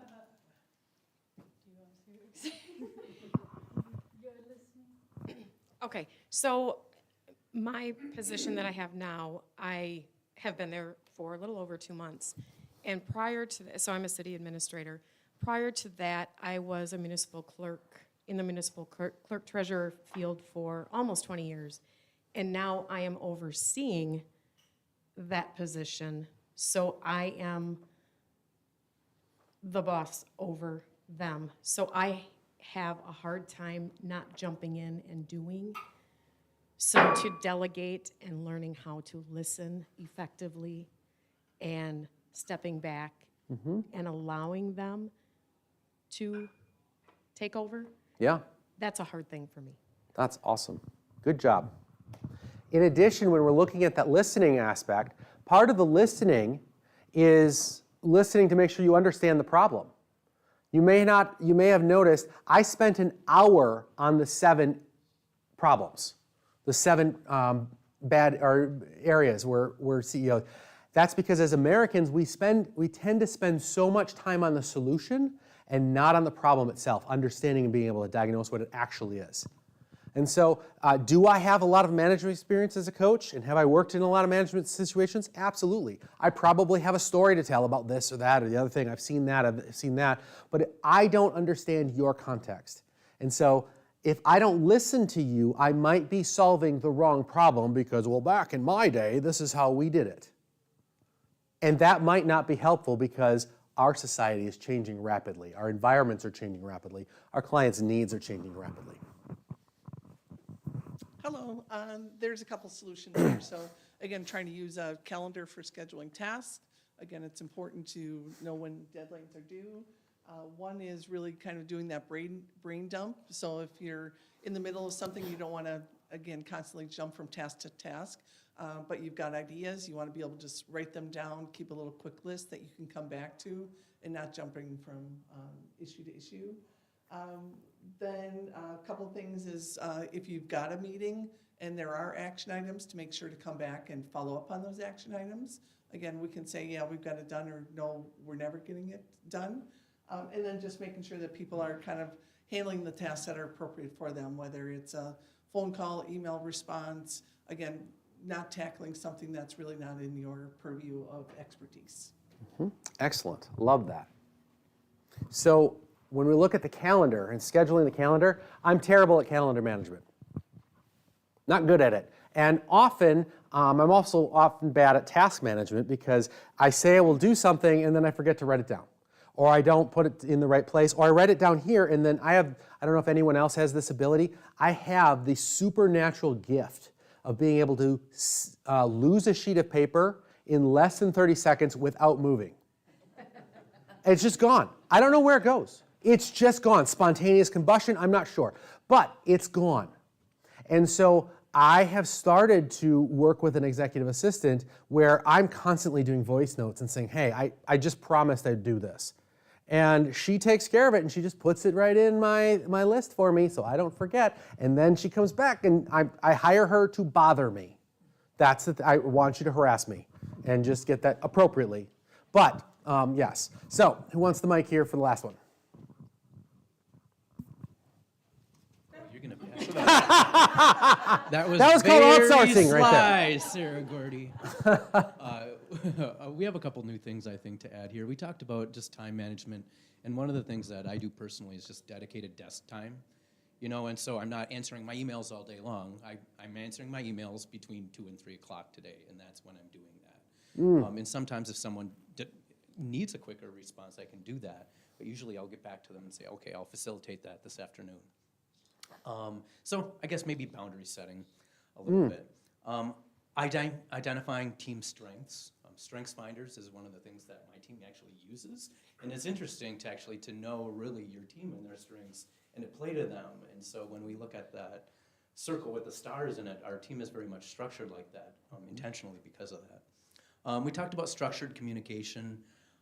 I know with our team, I have a call every week with Sarah, our director of sales. I have a call each week with our director of production. Monday morning, we have our big team kickoff, where we talk about what's on the production list for this week, what's on the sales list for this week, and we all just everyone brings their parts together to get the week kicked off. So just being really intentional about our communications, and like I said, keeping those lists so that, like, I have a Sarah list on my phone, I have a Jess list, who's our production manager, I have a list for my husband, like, and I just, as those things pop into your head through the day, I just add them to those lists, and then when I see those people, Sarah will say often to me, all right, is there anything else on your Sarah list?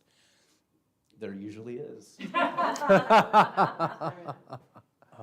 Ask good questions. Yes. I think, I think when we talk about listening, we've heard that a few times. We think that's really important. Interestingly enough, we talk about it being about the people too. And one of the ways that we start off our Monday morning meetings, and I've talked about this on video and social media before, is we say, how was your weekend? And there's 5 of us, and we all go around and we just say what we did that weekend. And on our Friday morning meetings with production, we say, what are you doing this weekend? And it gives everyone a chance to feel heard and appreciated and a part and important, and a chance to speak before we even get our weeks and even talk about work. So we use that to facilitate it being about the people. And then lastly, well, allowing collaboration and input, establishing trust. Did you want to talk about that any further? Yeah, I think this is something that, because we're a creative team, we do a lot of brainstorm sessions. We end up really needing to be able to trust each other that if I share an idea, it may not be the end, right? It spurs another thought or a different conversation. And so none of us take a lot of what I'll call pride in ownership. We have pride in that collaboration and the fact that we can come together and work through a problem or strategize about what we should be doing for a client or whatever that might be. I love that. I love that. And one of the things as you're talking about the time management and the dedicated desk time and scheduled time for emails, I actually, I'm in the client services business. We can come back to our seats. I'm in the client services business for a career. I've been a consultant for 15 years before that.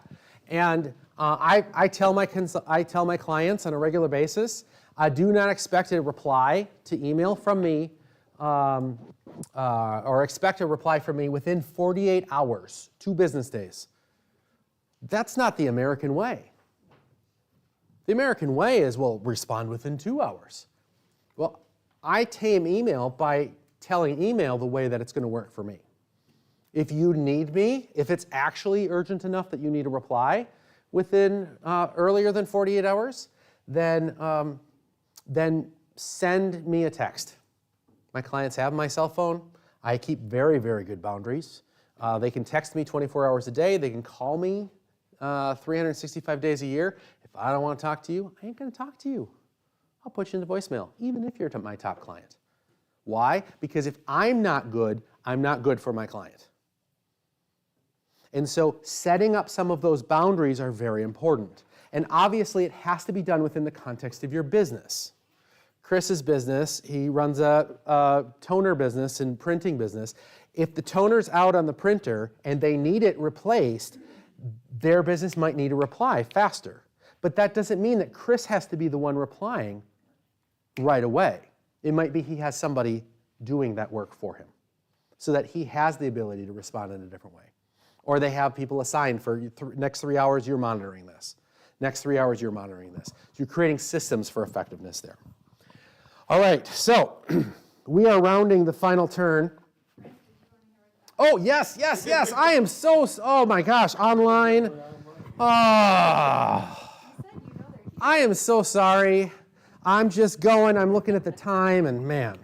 Okay, so use of timekeeper, use of agenda sent out ahead of time, self-awareness of impact to the effectiveness, measure yourself and where you're spending your time. A phone matrix. Hang on, let me scroll down. Delegate, stop inefficient time sucking, meaning by using timekeeper and an agenda. Trust my team leaders to do their job. Allow them to fail and make mistakes as long as it's not mistakes for the same issues. Creating agenda, setting out prior to meeting and sticking to the time of the meeting. If 1 hour, respect time and stop at an hour. Have the honest conversations to determine if they are the right fit. Take time to delegate, and that's it. Love it. I love it. And asking questions and saying no. One of the bad habits that was brought up was avoiding conflict. And it becomes a big issue because if you say yes, if your head is saying yes, but your body's saying no, or you do it and it's not your work to do, or you're just avoiding a conflict, sometimes that conflict is good. And by the way, if conflict is not one of your areas of gifting or a zone where you might bring someone with you who is helpful at helping to facilitate that. My wife is very high in harmony on the Clifton Strengths. Harmony is quite low on mine. And so between the two of us, there are times when she's like, Brent, can you take care of this? Oh, heck yeah, I'll take care of this. And we'll just go in there and deal with it. And there are other times when I'm like, yeah, we got to deal with this in a sensitive way, and I'm going to blow this out of the water. So can you come with me and we'll do it together? And so I'll use her harmony, and together we'll deal with one of my 3 children, often more than one. So All right, you guys are doing a great job. Thank you for your participation. Thank you online. I do remember you're here. Let's do a coaching session. I want to show you how this AIR plan is going to work, and I want to demonstrate it. Coaching, the difference between coaching and consulting, consulting is where the consultant is the expert. Come in and I'll tell you how to run your business, and I'll give you advice. Consulting assumes that the client is the expert. Coaching. Coaching assumes the client is the expert. Thank you. Love the listening skills in this group. This is excellent. Coaching assumes the client is the expert out of the expertise in the person that you're working with. I do coaching I have 3 pillars to the way that I do coaching. Number 1 is it's confidential. Your story is not my story to tell. Any of the stories that I've told so far, I've had permission to say it. And if I said the client's name, I have permission to say the client's name as well. I have clients where I don't have that permission yet, and so I haven't said the client's name or acknowledged a relationship of some sort. And so confidentiality is important. The second one is client-directed. You decide where the conversation goes. If there's a question you want to answer, you just say, I don't want to answer that question, I want to answer this question. I don't want to talk about this topic, I want to talk about that topic. I'm here for you, you're not here for me. And then the third is non-judgment. It's not my job to judge you. I've not seen, I just haven't seen a lot of fruit from judging others. And so I just don't, and I don't like it. I don't want to do it. And so it's a safe space. Now with that, I'm going to take you in the coaching session through the AIR model, and I'm going to show you some of that. We're going to try to bring awareness to the situation. We're going to identify some ways for intentionality. That's the plan element. And then we're going to create some resolve, and that means that's the how are you actually going to get it done type of thing. And we're going to do that in about 20 minutes, somewhere in that range. When that is done, then I'm going to turn it over to y'all. I've worked for some Southern companies. I'll turn it over to all y'all. There you go. Y'all is singular. All y'all is plural.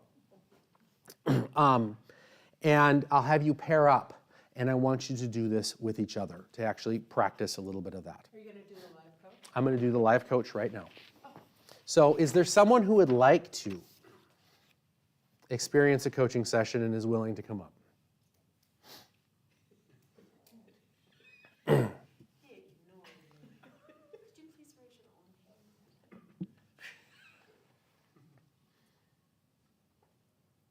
I'm here till noon, so I'm good. All right, thank you, Maddie. Come on up. You can if you want, absolutely. You're the client, it's directed. The only thing I'm going to ask is if you could put this just on your lapel, and that way the audience can hear you. Okay. All right. So, again, I'm just going to go through. First of all, thank you for your willingness to participate. Ignore Sure. them. Okay. It's just you and me. And three things again. It's going to be confidential, just you, me, and 50 of my best friends. Yep. Second is this is where you want to go. Yep. And third is that I'm not here to judge you. I'm just here to help you and be your partner with thinking this through. So as we've looked at this seminar so far, what is something that has really come to your awareness, or what is something that is like, wow, I need to think this through further? I think that the beginning of the zones, I think right now I'm in a position where I'm good at what I do, but I'm not like fulfilled by it. Okay. And then just that going along with knowing yourself, knowing your strengths. I think that I try to be really well-rounded in a lot of things. And in my role, I have a lot of things I have to do, so I try to be really good at it. And then someone will come to me and be like, you didn't do this one thing right, and I'll be like, get all mad about it and be like, did you not see all these other things that I did do, that I did do? So yeah, I would say those are kind of the biggest things now. And then moving up in my position and having to manage other people when I'm just focusing on myself. But then I have to focus on what other people are doing, make sure they're doing things right. But I need to like lay that foundation of like making sure I'm doing right first. So I heard two things. I heard one is really like, where is my zone of genius? Where's Maddie's zone of genius? And then the second thing that I heard is, how do I manage my work versus my team's work? We only have a little bit of time. Which one do you want to talk about? What would be helpful? Say myself. Okay, let's talk your zone of genius. Okay, so let me start by asking you this question. Can you tell me a story or tell me a time when you did something that just, you were in that flow, in that zone where it's like, wow, that was fun. And it came out excellent and it didn't even feel like work. I really like doing research and I like learning. And I actually previously wanted to do coaching. I studied a lot of life coaching and things like that. So looking it up and learning is really exciting to me, but then actually having to do the action and put myself out there is scary and make decisions. I feel like when I've made decisions that didn't turn out well, so then now it leads to like me questioning myself and being confident in telling other people what to do. Okay, so within this topic, when we get done in like 15 minutes, 10 minutes, somewhere in there, what would be exciting to have resolved? I would like to be able to go into work, be confident in what I'm doing, in helping other people with what they're doing. Okay, so more confidence in your own zone of genius. Yeah. Okay, so as you're looking at that story that you just shared about learning and your ability to learn things, how might that relate to your zone of genius and your specific role at work?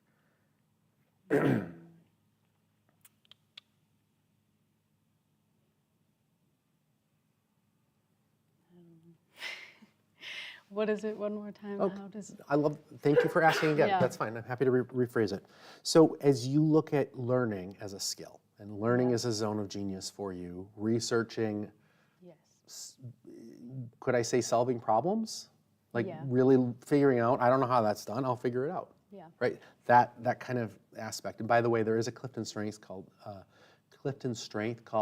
Developer and Restorative. Those are two different talents.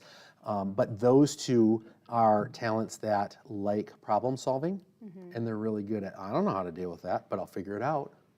And when it's coupled with learner, which is another Clifton Strength, and someone that's really good at learning, they really are good at that impromptu improv solving of problems. So how might that be a superpower within your own work? I think I show up a lot better when I have that time to like, an issue comes up, I can like go back and reflect on it and then come back. But I think I struggle now with being in such a fast-paced environment where I don't have that time to like sit back and reflect. And I've noticed that my brain is just like really scrambled and I have all these things going on, and I struggle with teaching others when I haven't fully sat down with it myself. If that So I've heard answers the you say question. time, I've Yeah. heard you say scrambled, I've heard you say environment.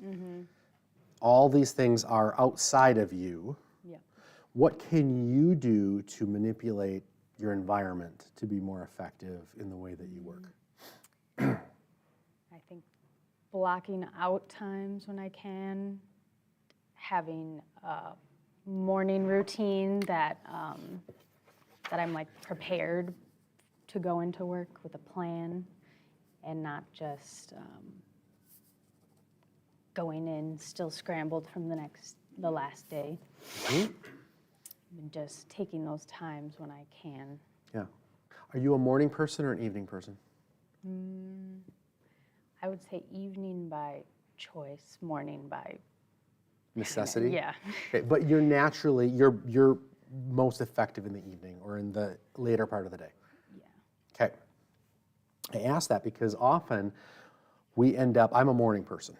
I'm a morning lark. There's night owls. I'm a morning lark. And so I schedule my deep work in the morning, and I try to schedule my client stuff and those types of things in the afternoon.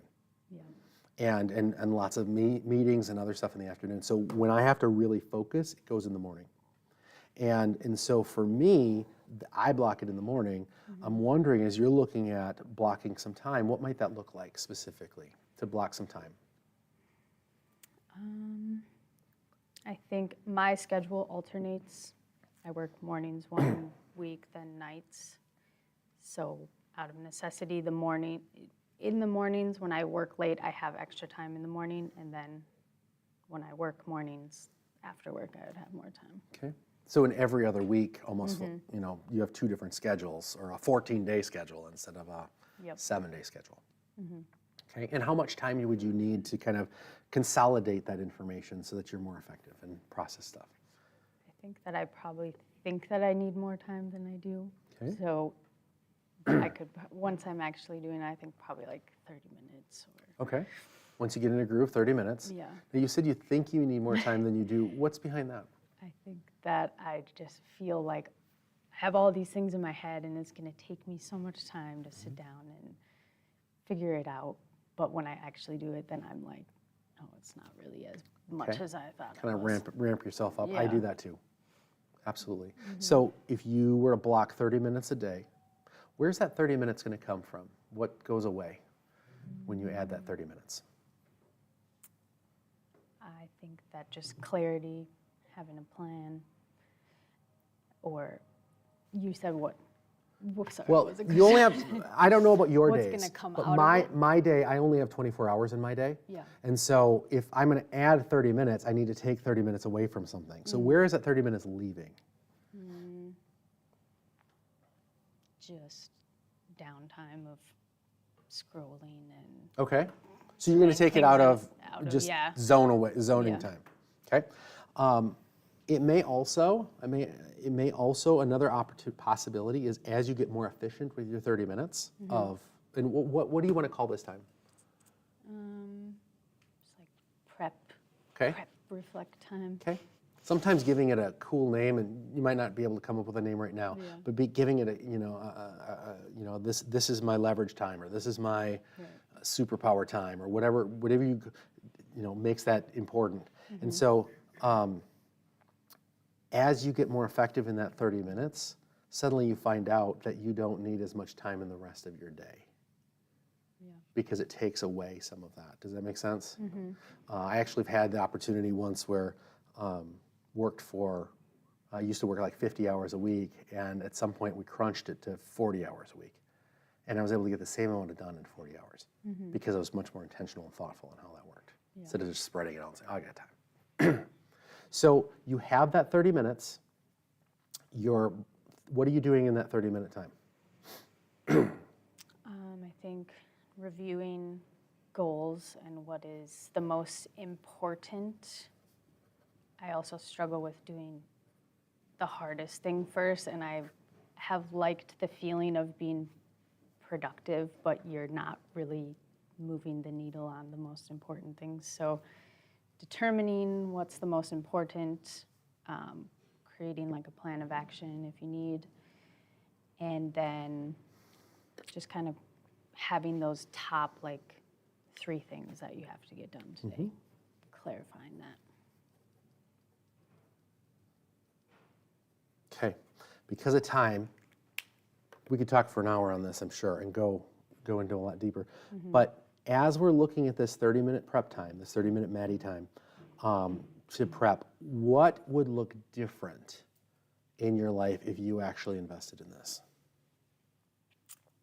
I think that I would come in to situations knowing exactly what I want to do, what needs to get done, instead of just having all the thoughts around like, what do I need to do?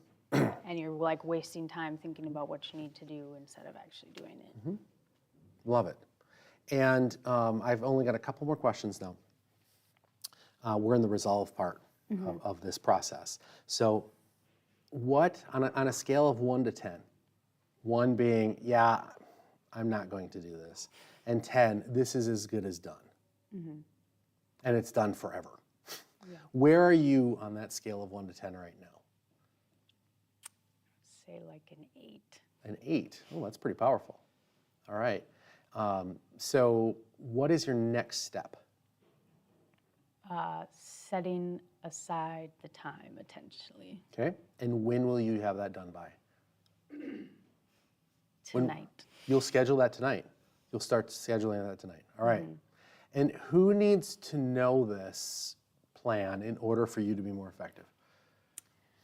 I would say probably my boyfriend, that we live together and Okay. we have to schedule around things. Okay. Yep. Anyone else? Not really, Okay. just me. All right. What could get in the way of you being effective with this problem? Just being prepared, just like in the morning with what I'm gonna wear and having to get ready and having food to bring for work and all of those little things that if I did like the night before, it'll all be done, I don't have to worry about it. Okay. All right. So that gives you some of additional things that you can prep for and kind of manage as you're walking through. Good. What's your big takeaway from this just brief conversation?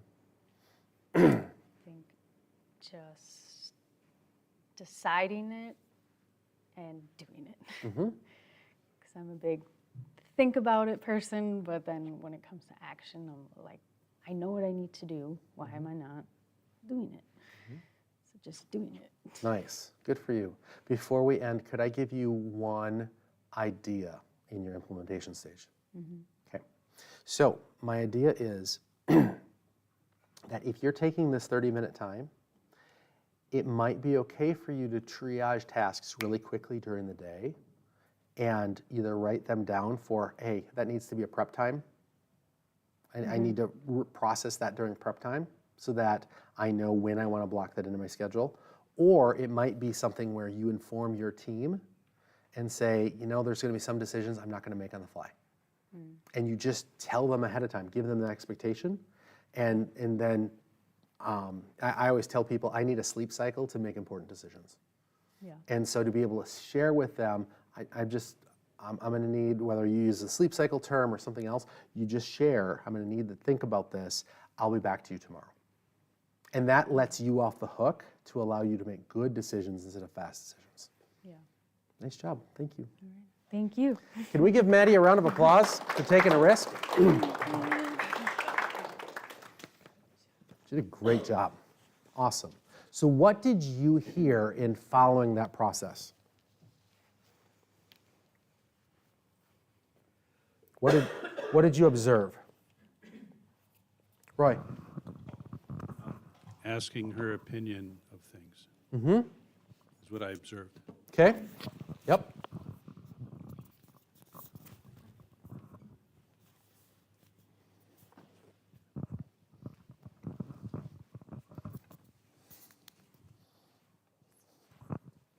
I saw you respecting the hurdles that Maddie might have underestimated.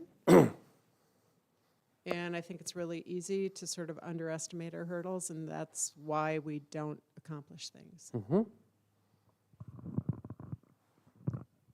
I heard that Maddie really had all those answers. She just needed somebody to bring them out.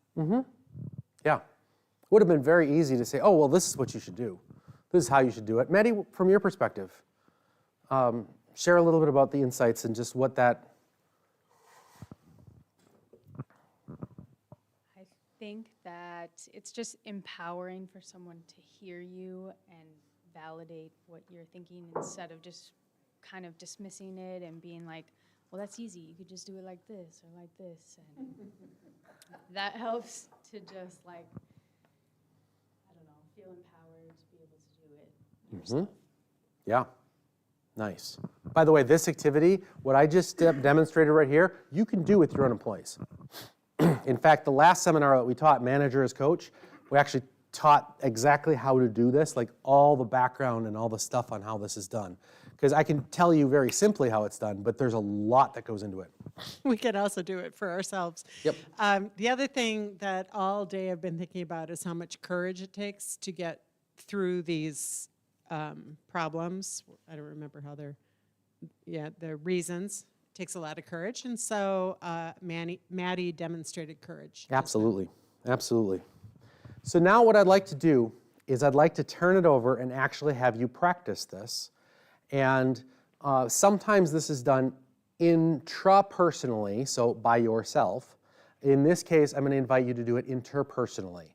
And I want to invite you to do it with, if you came with someone from your organization, I'd like you to not work with that person.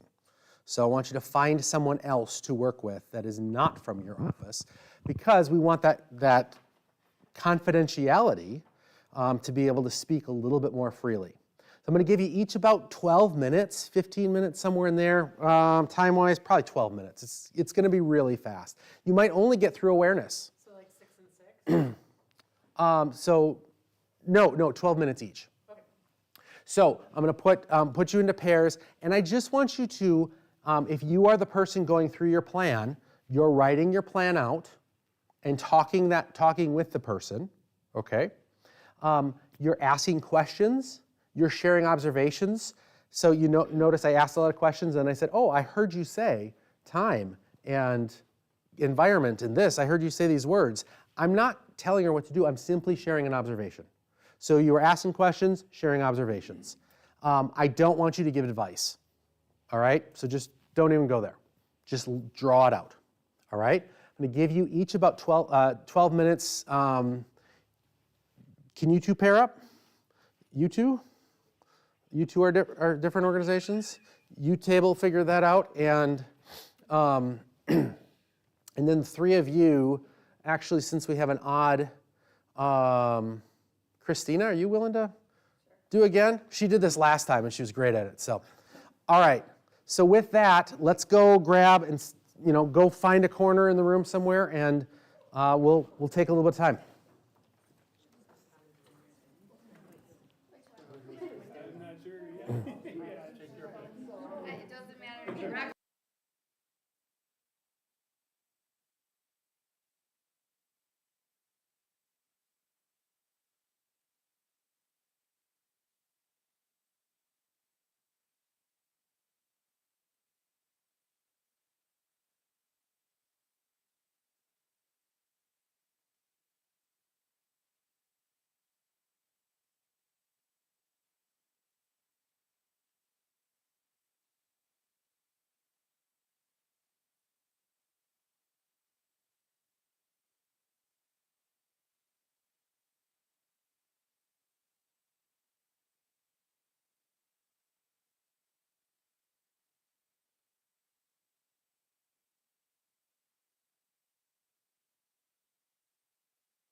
go the other way. There's no way you're going to complete this in this amount of time. This is just to get started.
Pull it back, close it up.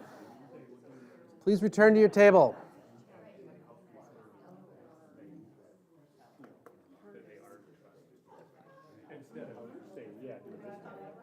You just have to, instead of saying yes, yes. How would you do it? Do you need to unmute?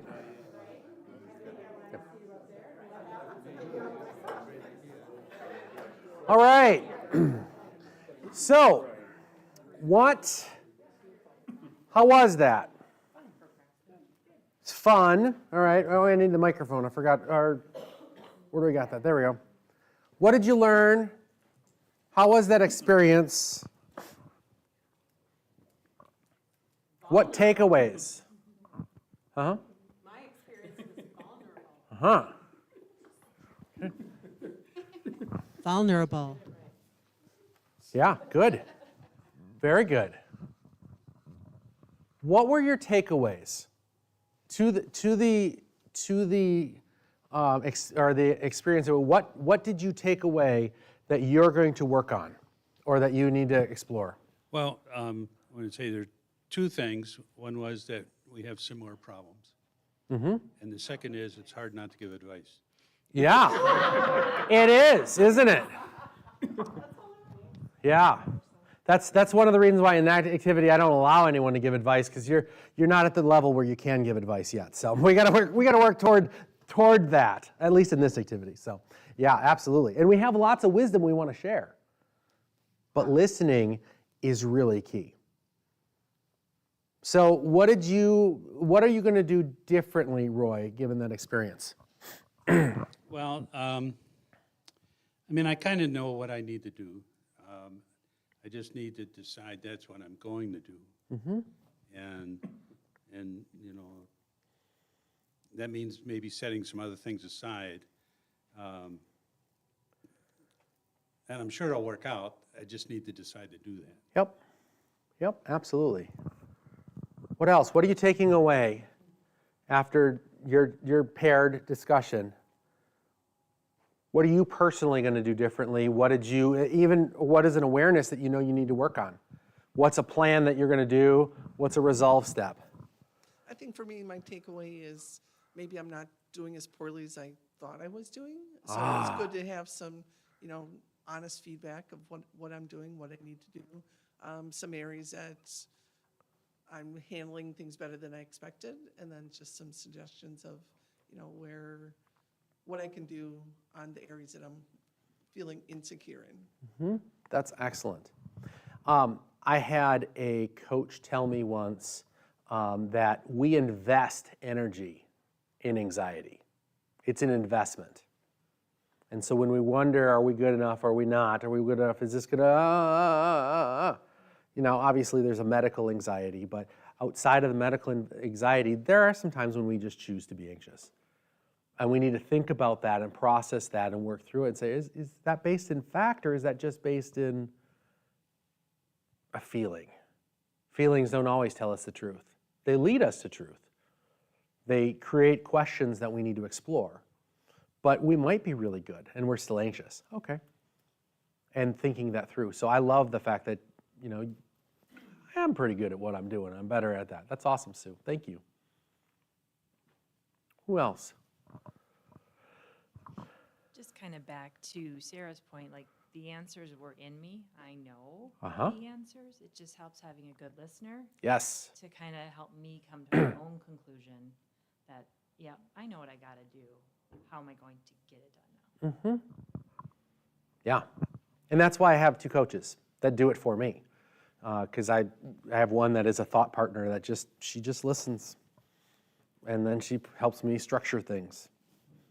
Because structure is not one of my giftings. Well, this is hopefully not going down a rabbit hole, but I still remember from 30, 40 years ago, I had an executive of a company, knew I was stressed, knew I was, on the verge of, being crabbier than I probably was. But he had just given me advice that's like, nobody's going to take care of yourself except for yourself. And it was just really, it stuck with me 30, 40 years later. Yep. And I will say yes, no one's going to take care of yourself but yourself, and there are lots of people that are willing to take care of you as well. And so that "and" is important because you need to find the right people who can help you with that. And so it might be a spouse or a partner, it could be a friend, it could be a colleague, it could be a coach or a counselor or a pastor or a friend or a neighbor, but being able to ask and frankly, not being afraid to ask and say, hey, I could really use this help because I'm better when, like for me, I'm better when I have a thought partner to bounce. When I bounce ideas off of Kim, she's not telling me what I'm supposed to do. I'm more of an expert in the topic than she is, but she just brings this stuff out of me and just like, well, that's interesting. Well, tell me more. Or she's the one that this insidious thing, this happened in one of our coaching sessions. I'm like, oh wait, she's like, there needs to be a visual there. And I'm like, oh, the visual is a disaster. That's the visual. We don't want to make it pretty and elegant. It's a disaster. That came out of a coaching session. Huh, that's really interesting. I never, that was that revelation. What are you going to do? How are you going to get things done while working less? Are there any other insights? What are you personally going to do to get things done while working less?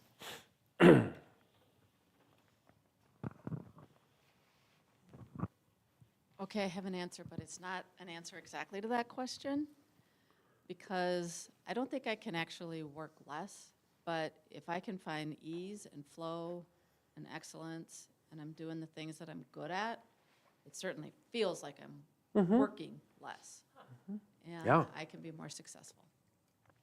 Yeah.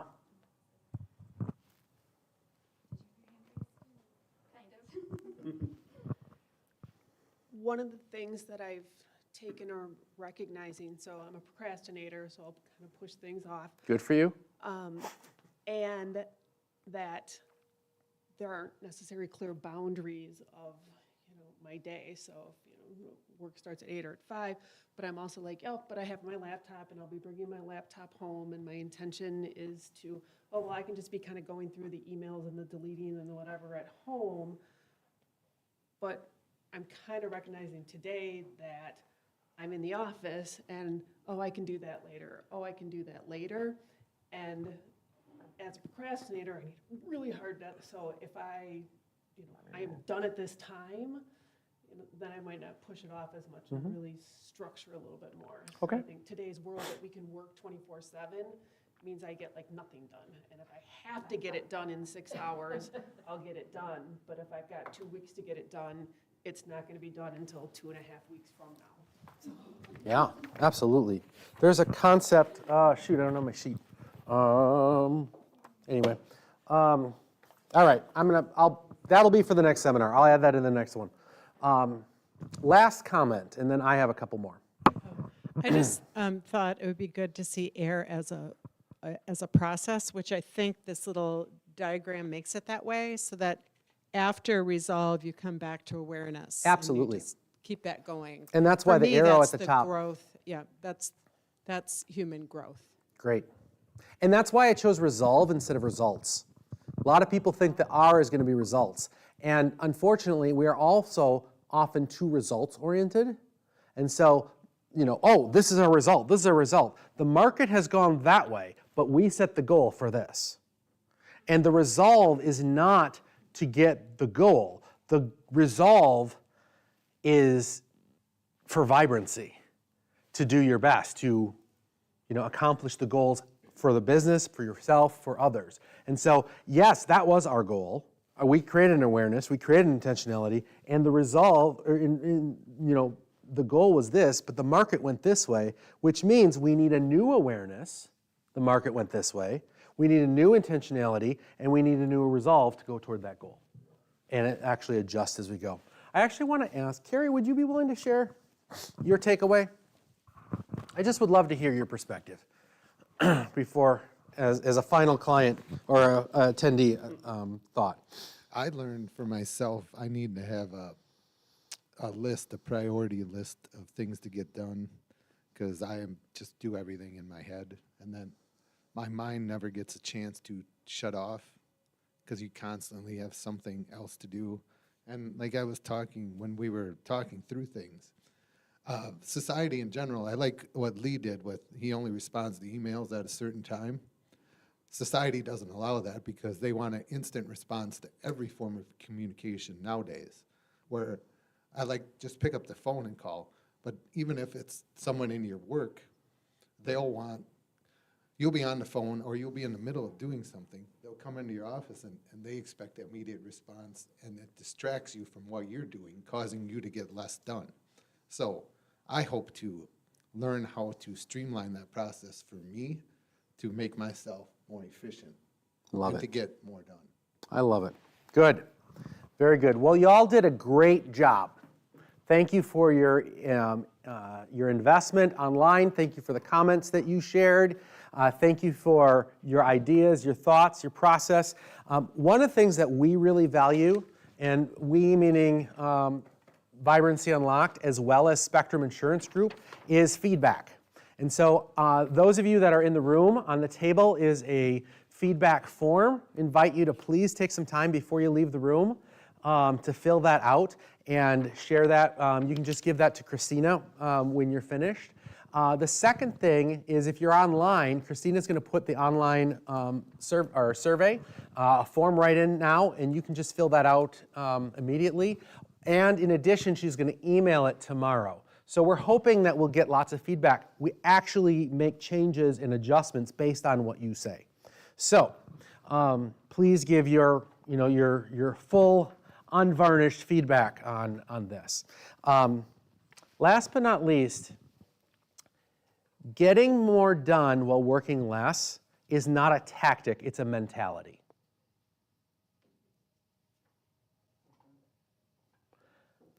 And so, especially as executive leaders, we need to be thinking not so much about who or how to get something done. We need to be thinking about who can get it done.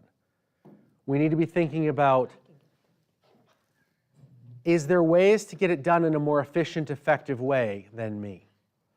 So that we can be working in our zone of genius, in our zone of absolute brilliance. And in knowing what that is, we're going to be more effective. So thank you very much. Online, I'm going to let you go. And in the room, I have just a couple more announcements as we finish. So if you have any other questions, you're always welcome to contact me, by the way. And if there's anything I can ever do